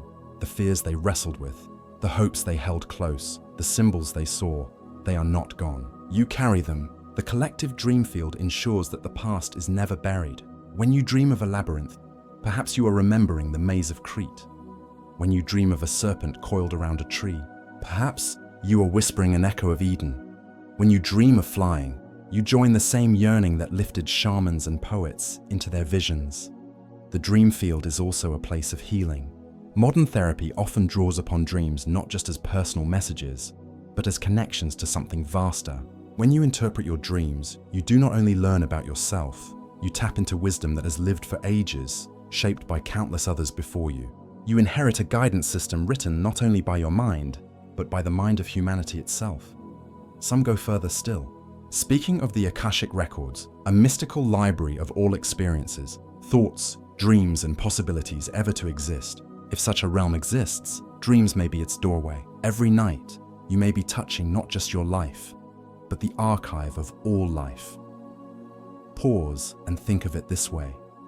Every dream is a thread, alone, fragile, fleeting, but together, billions of threads woven night after night, they form a tapestry, vast beyond imagining. That tapestry is the collective dream field, shimmering with the reflections of humanity's deepest questions. And here is the most intimate truth.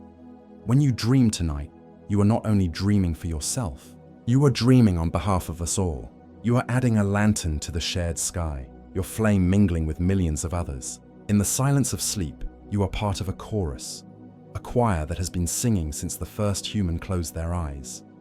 So remember, the next time you awaken with a dream lingering in your chest, it may not be only yours. It may be a whisper carried across centuries. It may be a fragment of a story humanity has been telling itself forever. You are not just a dreamer. You are a participant in the great, shared dream of existence. There are moments when the boundary between dream and waking does not simply blur, it dissolves. You open your eyes in the morning, yet the dream lingers, like smoke refusing to vanish. Sometimes it is just a feeling, an echo of joy, a trace of fear, a mood that stains your day without explanation. But other times, it is more than a feeling. Sometimes, the dream spills into reality. You've likely felt it. Déjà vu. You walk into a room and your whole being whispers, "I have been here before." Not in waking life, not in memory, but in a dream. The people's faces, the light from the window, the words spoken. You remember them, though you know you shouldn't. Some dismiss it as the brain misfiring, but others see it as the seams of reality briefly revealing themselves. A reminder that time, as we know it, is not linear, but fluid, and that dreams may touch the future before it arrives. Consider the countless stories of premonition. A mother dreams her child is in danger and wakes to find it true.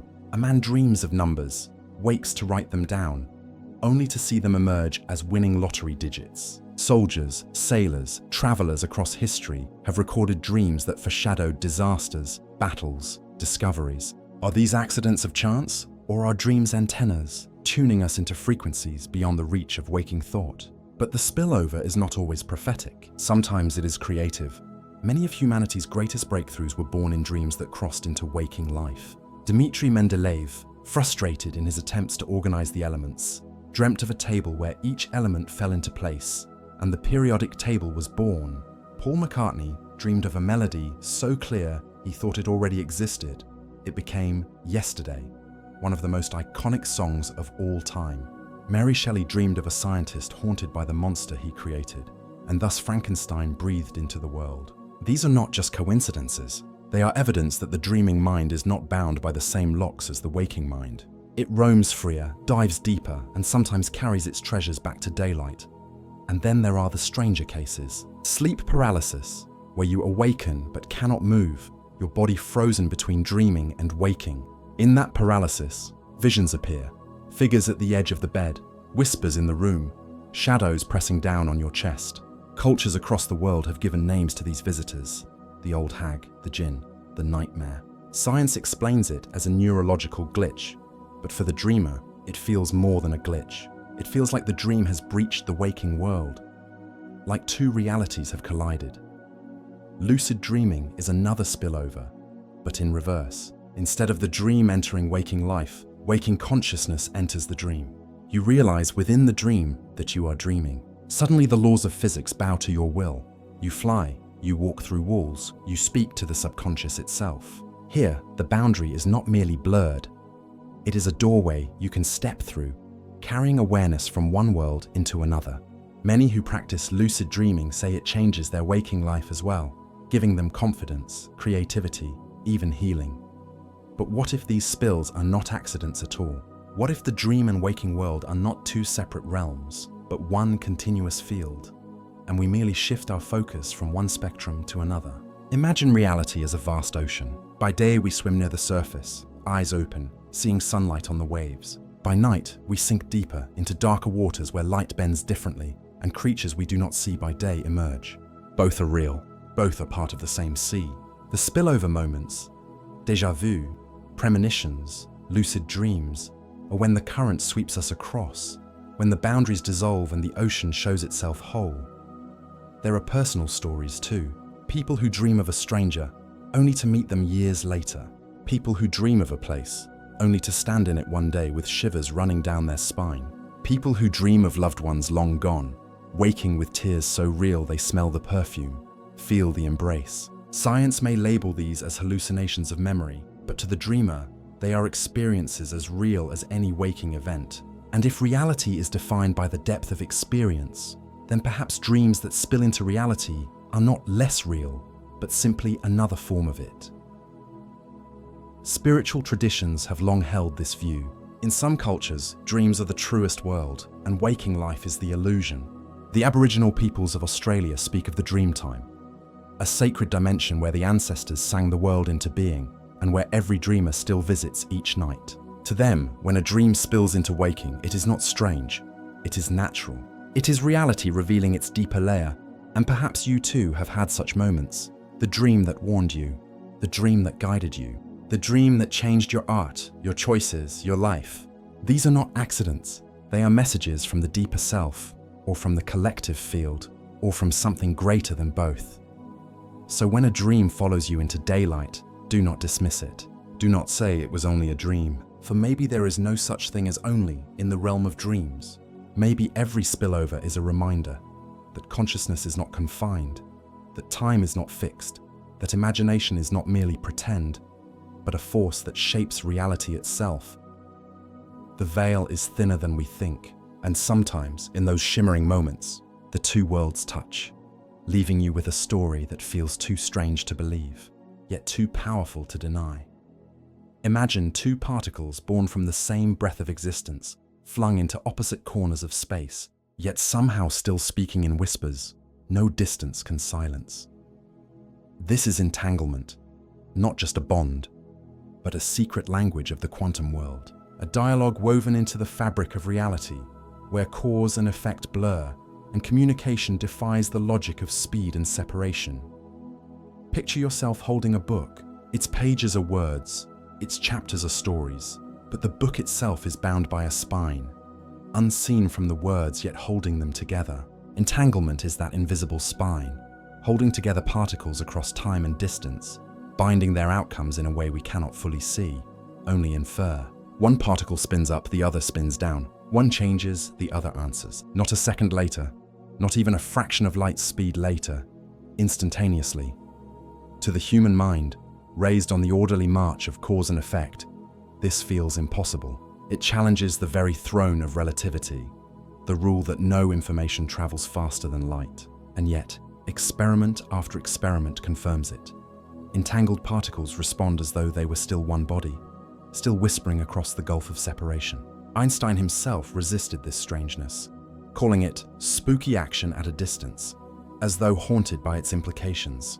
But perhaps instead of being spooked, we might listen. What is the message of this secret quantum language? Entanglement hints at unity, at an invisible thread connecting what we assume is apart. It suggests that separateness may be an illusion, a story we tell ourselves about the world because we can only see fragments at a time.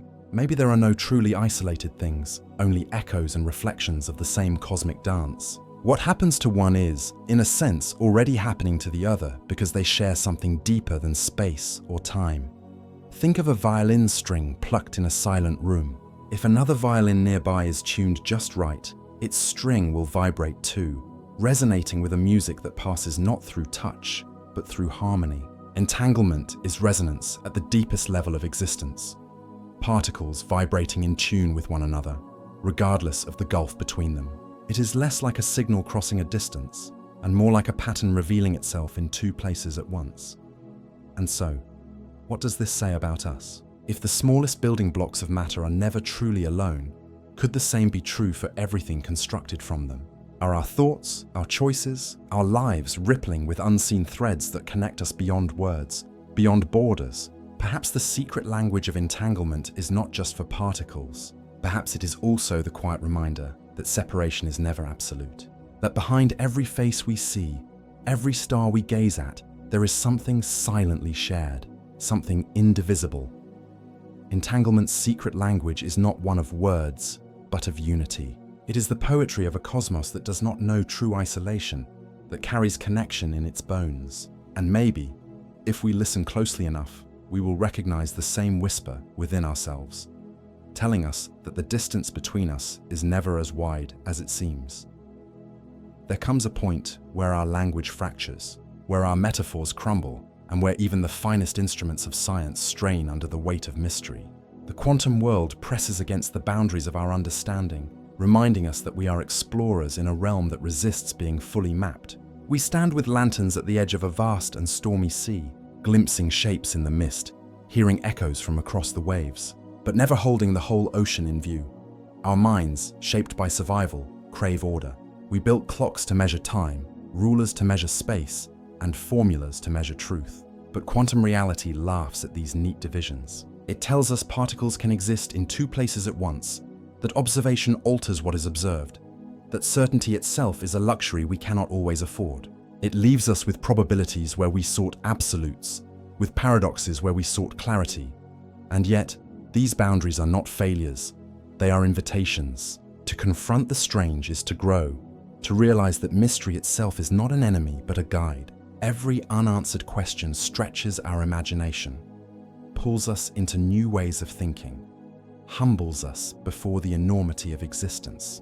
Perhaps the greatest gift of quantum mechanics is not the technology it has given us, though it powers lasers, computers, and the very electronics through which these words reach you, but the way it reminds us that reality is larger than our comprehension.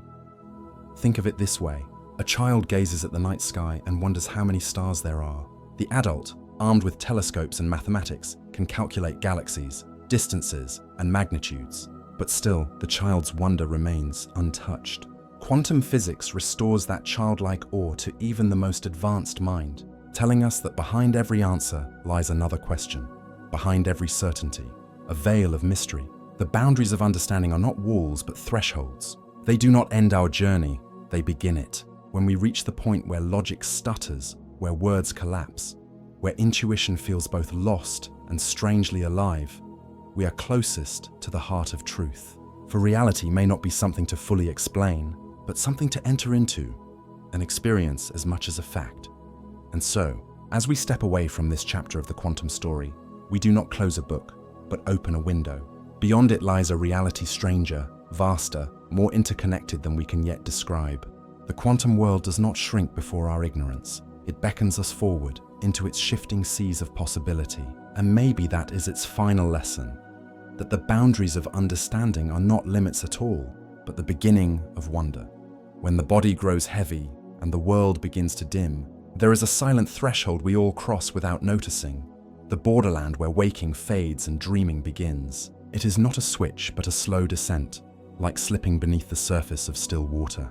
Thoughts scatter, their edges soften, and what was once sharp and defined melts into fluid shapes. This is where the first brushstrokes of dreams are painted, delicate and fleeting, as if consciousness were sketching on the thinnest veil between two realities. At first, these brushstrokes are faint impressions, sounds carried over from waking life, the ghost of a voice, the shadow of a memory. A door closes somewhere in the distance of the mind, and the imagination rushes in to paint the silence. You might see colors without form, hear music without melody, feel movement without direction. These are the preludes of dreaming, a rehearsal for the stage soon to be lit. Scientists call this the hypnagogic state, a twilight consciousness where fragments of reality dissolve into abstraction. You may lie still in your bed, eyes closed, yet within you images blossom with uncanny clarity. A field of grass, swaying though you have not stood in a meadow for years. A face you do not know, yet it looks at you as if it belongs. A voice murmurs your name, though no one is there. These flashes come and go, vanishing the moment you try to grasp them. It is here that the subconscious begins its quiet weaving. The day's worries and wonders, the forgotten details tucked in corners of memory, the deep primal symbols buried in the psyche, all of these swirl together. Dreams are not born suddenly. They are stitched from this twilight fabric, threads of waking life interwoven with the timeless patterns of the unconscious. Think of it as an artist preparing a canvas.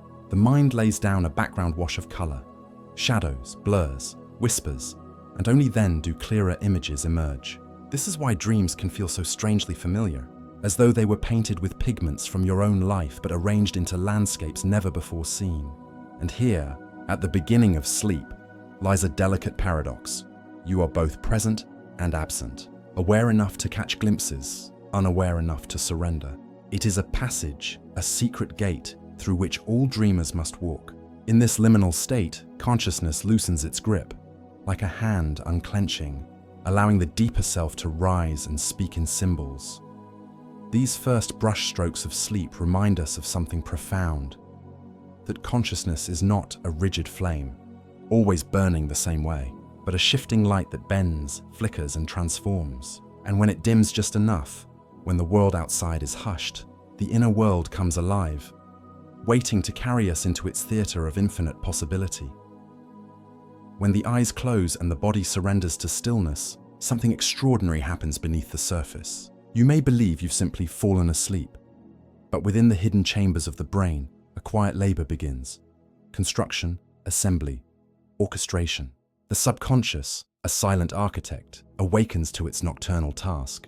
While the conscious mind rests, the dream-building machinery hums to life, drawing upon memories, emotions, and fragments of imagination to sculpt the landscapes of slumber. This architecture is not random. It is intricate, deliberate in its mystery. Think of a city that rebuilds itself every night, tearing down walls, rearranging streets, creating new skylines with each dusk. That city is your dreaming mind. The engineers are not bound by logic. They are bound only by meaning, and meaning flows in shapes that defy gravity, in metaphors that rise like bridges between what you know and what you fear, between what you've forgotten and what you long for. If you've ever woken from a dream of impossible geometry, stairs that lead nowhere, doors that open into oceans, corridors that fold back into themselves, you've glimpsed the work of these hidden engineers. Their architecture is emotional first, logical second.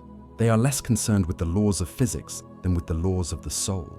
If you've buried grief, they may build you a cathedral where shadows kneel. If you've carried joy, they may open wide fields under a sun that never sets. Each stone placed, each hall constructed, is drawn not from blueprints, but from the reservoir of your inner life. Neuroscientists suggest that the hippocampus, the amygdala, the prefrontal cortex, all conspire in this process. Electrical pulses spark, neurotransmitters flow, and what seems like chaos is, in truth, a grand collaboration. The brain stitches together fragments, a face seen long ago on a passing train, the echo of laughter in a hallway from childhood, the taste of fruit from a forgotten summer. These fragments, gathered like scattered shards of glass, are fused into stained glass windows that glow behind your eyelids. But let us step away from biology for a moment and enter the poetry of it. Imagine your subconscious as a team of artisans working by candlelight. One carries memory like clay and molds it into figures. Another works with threads of fear, weaving them into shadows. A third paints with longing, turning absence into landscapes of desire. Together they labor not for recognition, but for expression, as if the soul itself demanded each night to tell its stories in a language beyond words. And you, unaware, resting, become both the audience and the stage. The engineers build, the play unfolds, and you wander through their creation as though it were yours alone. Yet, in truth, the dream belongs not to you, but to the silent engineers within you. Those deep layers of mind that you cannot touch in waking hours. Now consider this. If dreams are architecture, then what is the foundation? What are the bricks and mortar? The answer is memory, but not memory as you know it. These are not tidy recollections of yesterday's events, but memories stripped of time, untethered from chronology. A smell from decades past can merge with a face from last week. A sound from a childhood lullaby can echo in the middle of a modern cityscape. The subconscious does not care for sequence. It builds with essence. It arranges according to resonance. Have you ever woken from a dream that felt more real than reality, only to realize its pieces made no logical sense? That is the mastery of the engineers. They weave contradictions so seamlessly that you accept them without question. A loved one long gone stands beside you, and you do not marvel at their return. You simply continue the journey. A house expands into endless rooms, and you walk without doubt. In dreams, the impossible is not resisted, because the engineers know that emotion trumps reason. What matters is not whether it could be, but whether it feels true. And so, dreams become mirrors of your inner architecture. If your waking life is heavy with stress, the engineers may construct mazes that never end, staircases that spiral forever downward. If your heart is at peace, they may give you wings, allowing you to soar across horizons of color. Their designs are intimate, personal, coded in a language only you can feel. But here is the mystery.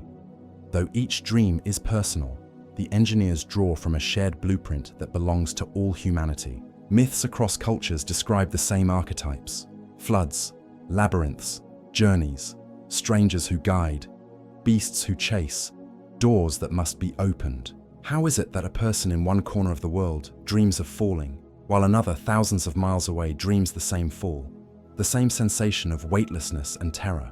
Jung would call this the collective unconscious, a reservoir of symbols shared by us all. Perhaps the silent engineers of each mind draw from the same ancient library, reinterpreting its symbols for individual lives. The dreamscapes they build are not static. They shift even as you walk them. A hallway turns into a forest, a river becomes a road. The architecture is fluid, alive, breathing with your emotions as you feel them. Imagine a cathedral whose walls shift depending on your footsteps, a landscape that responds not to weather but to thought. That is the miracle of dream engineering. The stage is built as the play unfolds. The subconscious creates in real time, responding to your every flicker of emotion. Even nightmares, those dark corridors we dread, are part of this architecture. They are not punishments but signals. When the engineers flood your dream with fear, it is often because something within you demands attention, an unresolved memory, an anxiety denied, a truth you resist. The nightmare is the architect banging on the walls, demanding you look at the foundation. To decode a nightmare is to step into dialogue with the builder, to ask, why was this wall built here? What does this darkness conceal? The architecture of dreams also serves a deeper function: integration. By night, the engineers take the fragments of your day, the arguments, the joys, the fleeting impressions, and place them within the larger structure of your psyche. They reorganize, file, reweave. Without this nightly labor, the mind would collapse under its own weight. Dreams are not mere decoration. They are maintenance, a constant renovation of the self. And yet, despite their tireless work, the engineers remain unseen. You never meet them face to face. You never hear their voices directly. They labor in silence, leaving only their creations behind. In the morning, you may remember only faint blueprints, a few rooms, a glimpse of a corridor, the sensation of flight. The grand design vanishes with the light, like castles built of mist, but the work is not lost. The engineers have already placed their stones in the foundation of your psyche, strengthening, healing, reshaping who you are. To walk through a dream, then, is to walk through yourself. Each wall, each sky, each stranger's face is a part of you, sculpted by hands you will never see. The subconscious builds and you explore, and when you awaken, you carry with you the echoes of their work, sometimes unnoticed, sometimes profound. Think of those mornings when you wake with a sudden clarity, as though a question has been answered in silence, or those days when an old sorrow feels lighter, though you cannot say why. These are the gifts of the engineers. They have worked through the night, and you awaken not the same as you were. So the next time you close your eyes, remember, sleep is not emptiness. It is construction. It is the labor of silent engineers who build cathedrals of meaning, labyrinths of memory, bridges between the known and the unknown. And you, the dreamer, are both guest and king within their halls. And perhaps the most beautiful truth is this: their work never ends. Every night they rise again. Every night they rebuild. Until your final dream, they will labor, turning your inner life into landscapes no one else will ever walk. Because in the end, dreams are not just visions. They are the architecture of who you are becoming. Dreams are not written in plain sentences. They speak in riddles, in hieroglyphs that shift shape, in metaphors that feel heavier than facts. To enter a dream is to enter a labyrinth of symbols, a maze not built of stone, but of meaning. At every turn, you find a door carved with strange emblems, a corridor that bends toward an image that both belongs to you and somehow does not. These symbols are the currency of the subconscious, the language in which the silent engineers tell their stories. A snake slithering through your dream might not be a snake at all. It could be fear, temptation, change. A mirror might not reflect your face, but instead your identity, fractured or whole. Falling may not be about gravity, but about surrender, loss of control, or the weight of expectations pressing down upon you. These symbols are not arbitrary. They are rooted in the collective human psyche, rising from wells deeper than culture or language. And yet they are also deeply personal. A snake may mean danger to one dreamer, transformation to another. Carl Jung once wrote of archetypes, the universal shapes that dwell in all of us: the shadow, the hero, the mother, the trickster. In dreams, these archetypes move freely, wearing different masks, appearing in strange guises. The shadow might come as a stranger chasing you through a city you've never seen. The hero might appear as a friend you have long admired, standing beside you in a moment of peril. The mother might arrive as a glowing light, offering comfort in the midst of chaos. These are not random inventions. They are ancient, primordial figures that shape the labyrinth. But the labyrinth is not a trap. It is a path. Each symbol is a signpost pointing inward. To decode a dream is not to solve a puzzle in the ordinary sense. It is to listen to the whispers of your deeper self. The labyrinth is designed not to confuse you, but to lead you to truths you resist facing in the daylight. Imagine walking through a dream where you are lost in an endless house. Room after room unfolds, each decorated differently, each filled with objects you half recognize. Perhaps a childhood toy rests on a table, next to a book you once meant to read but never did. Perhaps a photograph hangs on the wall, but the faces are blurred.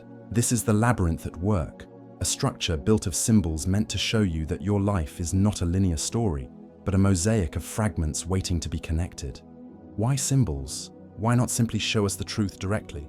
Because the subconscious does not speak in words. It speaks in images, in sensations, in signs that bypass rational defenses. If the dream told you plainly, you are afraid of failing, you might deny it upon waking. But if it shows you falling endlessly through a sky that never ends, the message seeps past logic into feeling. You cannot escape the truth of that sensation. Dreams bypass the guard of the conscious mind, slipping their messages directly into the soul. Consider water, one of the most common dream symbols. To dream of calm water may reflect peace, acceptance, or emotional clarity. To dream of drowning is often to confront overwhelm, suffocation, the sense of being consumed by life's demands. To dream of a vast ocean stretching endlessly could signal both freedom and fear, the duality of possibility. Across cultures, water has always symbolized life, death, rebirth. And so, in your dream, water carries that ancient resonance, even as it molds itself to your personal story. The labyrinth of symbols is also a labyrinth of emotions. Each image is tied not only to meaning, but to feeling. If you dream of a locked door, the symbol itself invites interpretation. What lies behind it? What truth are you denying yourself? But the emotion, frustration, fear, curiosity guides you even deeper. The dream does not hand you an answer. It immerses you in a feeling so that you may know the truth by living it. Sometimes the labyrinth terrifies. Nightmares, with their grotesque figures and shadowed corridors, are the subconscious's most urgent symbols. They exaggerate, dramatize, amplify what you cannot ignore. To dream of being chased is often to confront avoidance, something you do not wish to face in waking life. To dream of death is not always an omen, but a symbol of transformation, the ending of one chapter, the beginning of another. Even terror in the labyrinth has purpose, and yet the labyrinth is not always dark. There are symbols of light as well. To fly in a dream is often to feel liberation, transcendence, the joy of rising above limits. To encounter a radiant figure, whether stranger or loved one, may symbolize guidance, protection, the inner wisdom you seldom hear in waking hours. These luminous symbols are gifts, reminders that the labyrinth is not only a test, but a sanctuary. What is astonishing is how consistent these symbols are across humanity.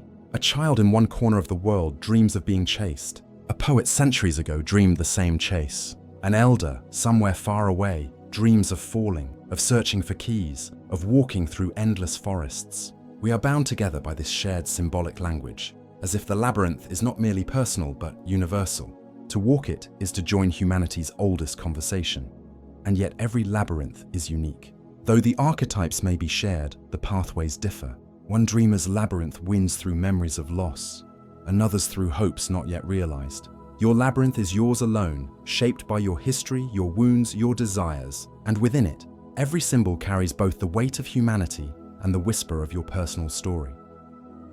The task of the dreamer is not to escape the labyrinth, but to walk it consciously, to wake and ask, why this image? Why now? What does it stir in me? The labyrinth does not yield its meaning easily, but it rewards the one who lingers, who listens. Each symbol is a key, and together they unlock hidden chambers of the self. There is too a strange beauty in the fact that the labyrinth is endless. Even if you were to decode one dream completely, another would arise the next night, weaving new symbols, deeper meanings. The subconscious is inexhaustible, its language ever-shifting. The labyrinth ensures that you never reach a final answer, only deeper questions. And perhaps that is the point. Life itself is a labyrinth, winding, mysterious, filled with symbols we only slowly come to understand. To walk through a dream is to practice walking through life. To interpret its symbols is to practice interpreting the world around you, which is no less symbolic. Every gesture, every silence, every coincidence carries meaning, if only we choose to see. The dream labyrinth reminds us that reality itself is layered with signs, waiting for us to read.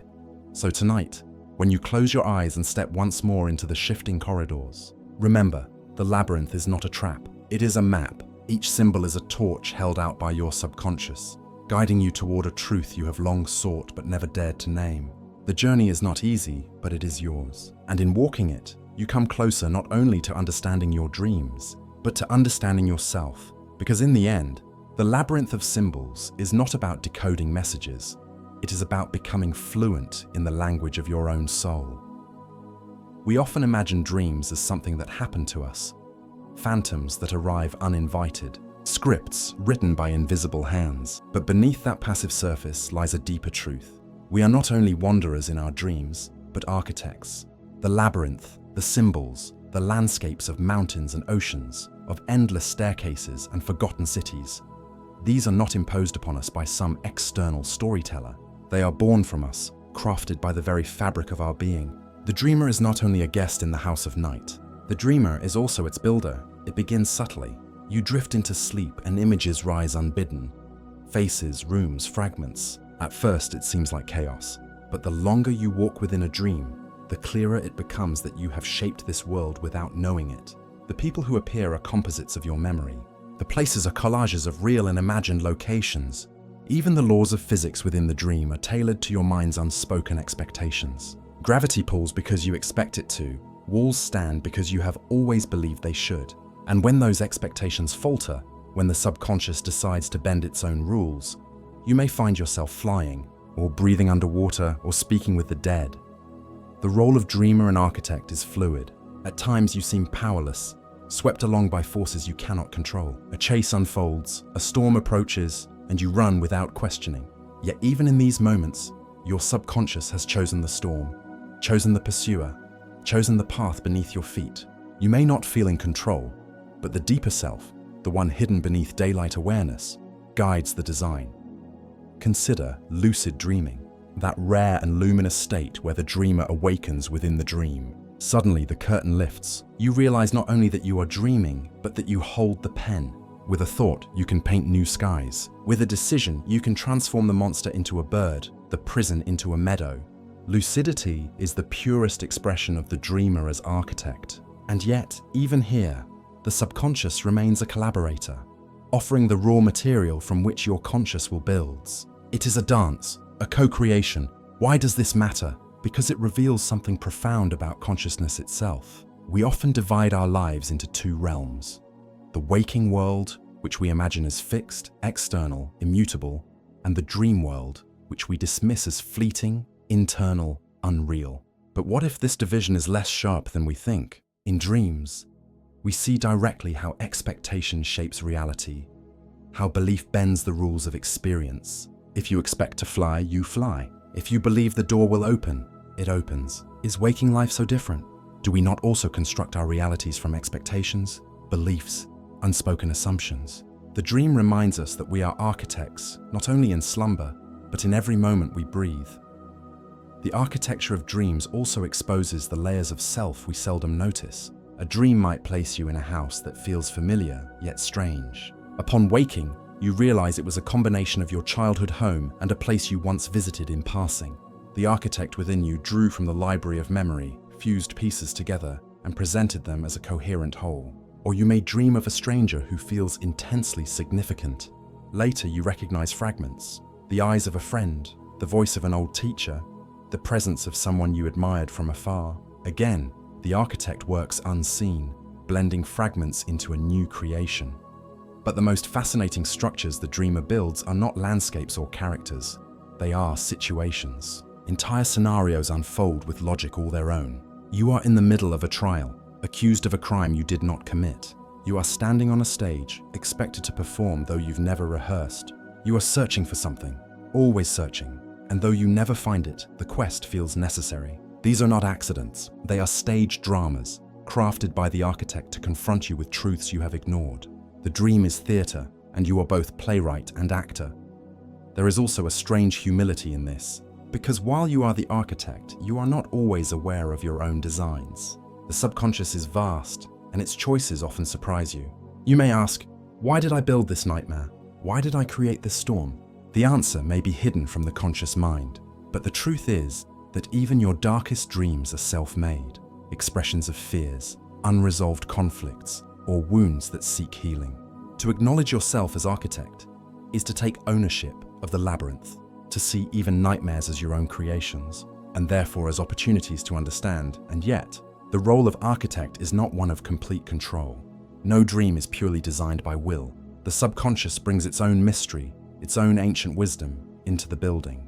Even in lucid dreams, where the conscious mind takes the reins, there are surprises. The dream responds in ways you could not predict. This is the duality of the dreamer's role: half builder, half explorer. You create, and you discover what you have created. Perhaps this is why dreams feel so powerful, because to walk within them is to walk inside yourself, yet in a form that is always new. You are both the mason and the wanderer, both the designer and the lost traveler. No other experience in life mirrors this duality so fully. In dreams, you encounter yourself as other, meet your own creations as if they were strangers, and recognize truths only after they have played out before your eyes. Think of the recurring dream. Why does the architect build the same structure again and again? A hallway you always walk but never reach the end. A classroom you always return to, though you've long since left school. A pursuit that never concludes.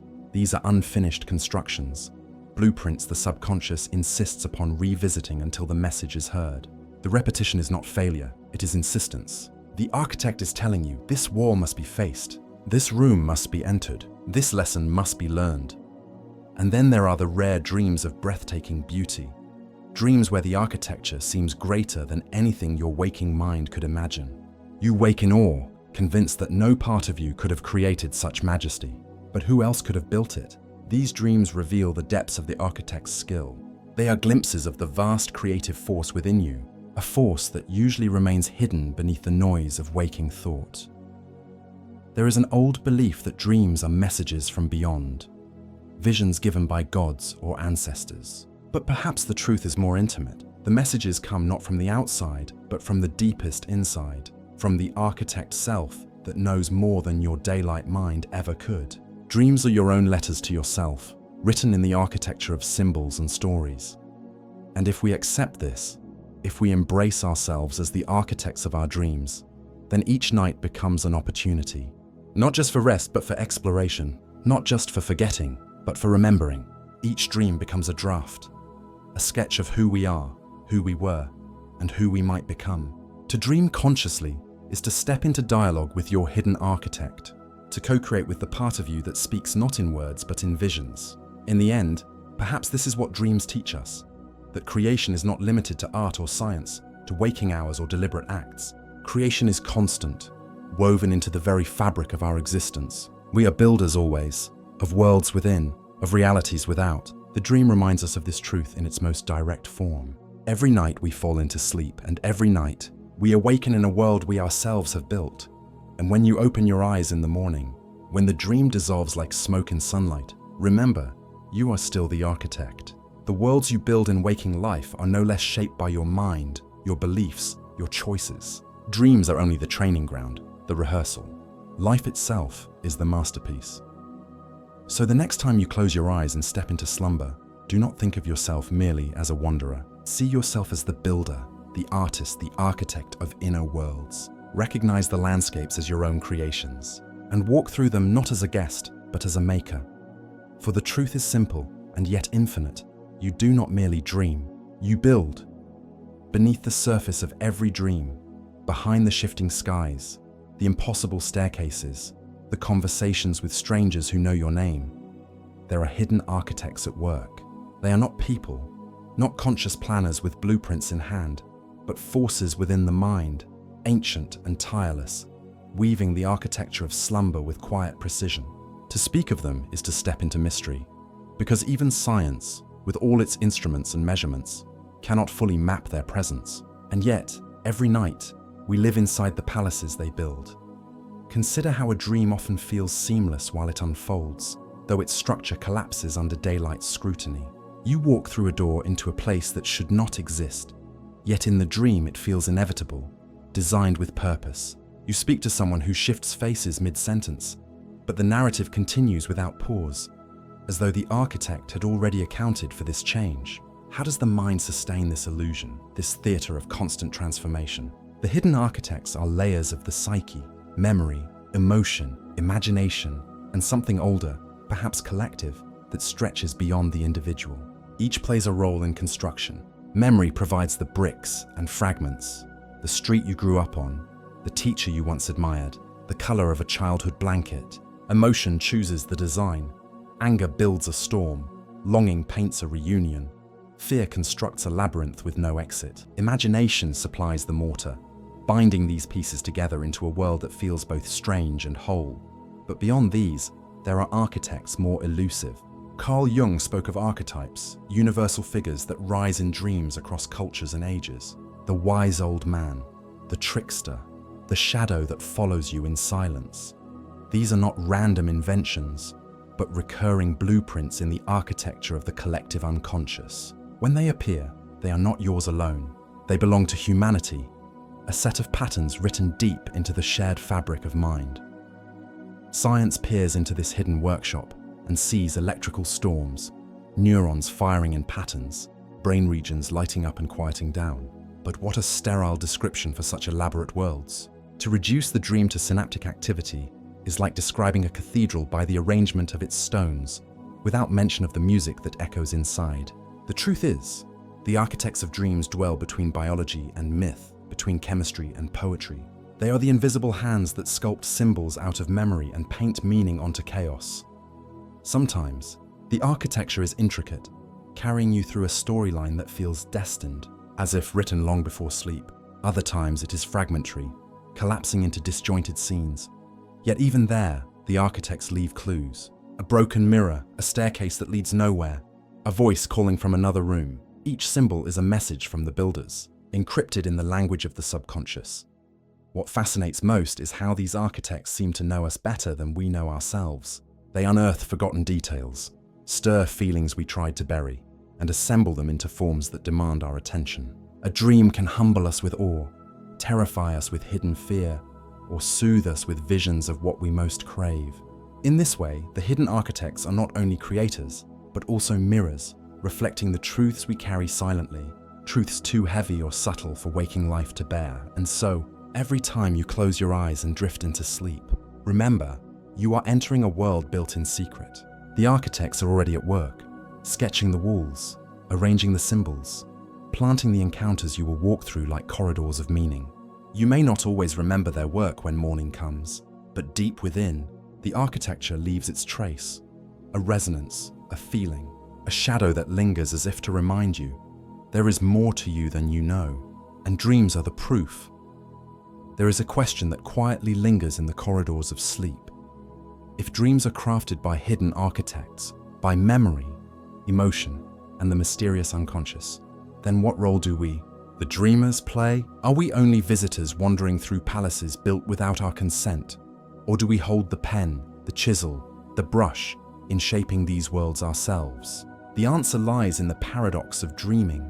You are both creator and audience, both playwright and actor, both architect and wanderer.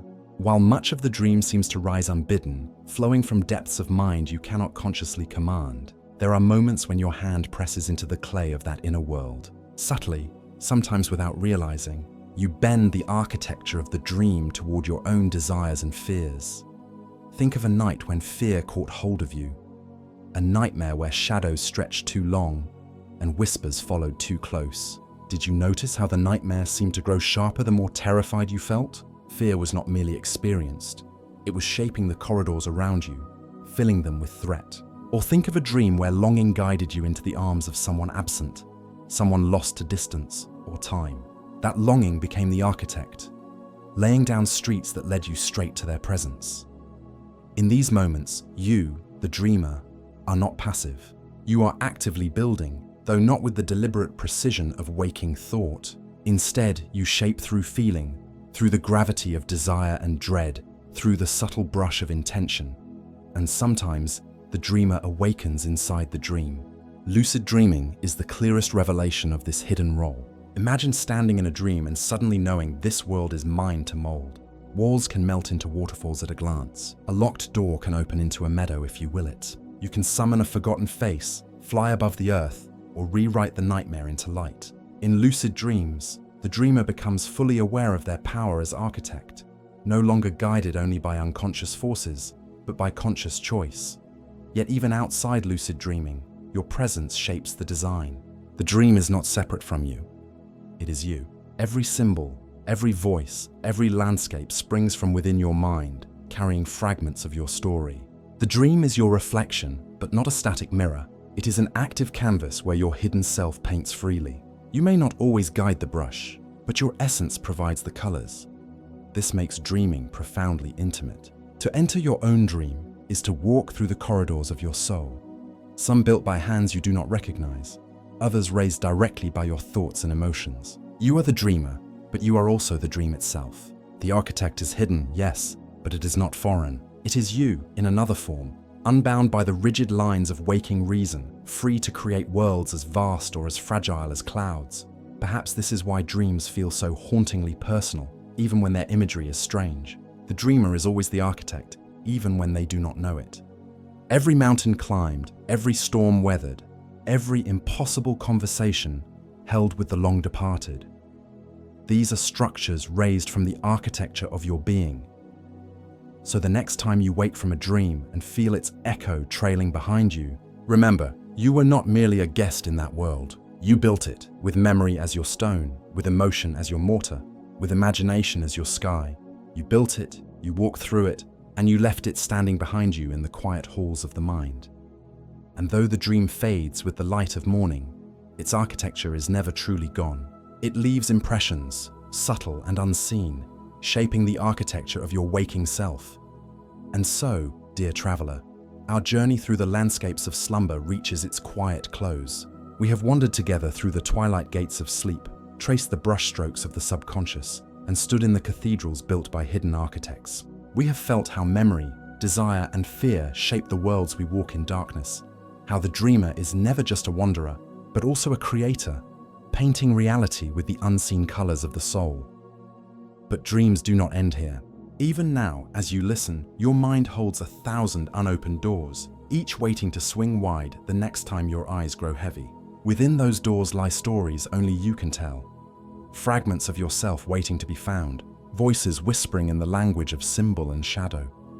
So tonight, as you drift into your own quiet slumber, remember, you are stepping into a vast theater, and you are both the audience and the playwright. Trust the journey, trust the silence between thoughts. Let the architects build, let the dreamer shape, and let your consciousness travel where waking life cannot follow. And before you go, tell me this: what dream has stayed with you, refusing to fade with morning? Leave your story in the comments below. Perhaps together we will find that our dreams are not as solitary as they seem, but part of a greater fabric connecting us all. If you are new here, welcome to Mindpiece. If you are returning, thank you for walking this path with me once more. Each night's journey is brighter because you are here. Now, breathe deeply. Let the day slip away. May your dreams tonight be gentle, expansive, and full of meaning. Until we meet again, rest well, dream deeply, and never stop wandering through the mysteries of your own mind.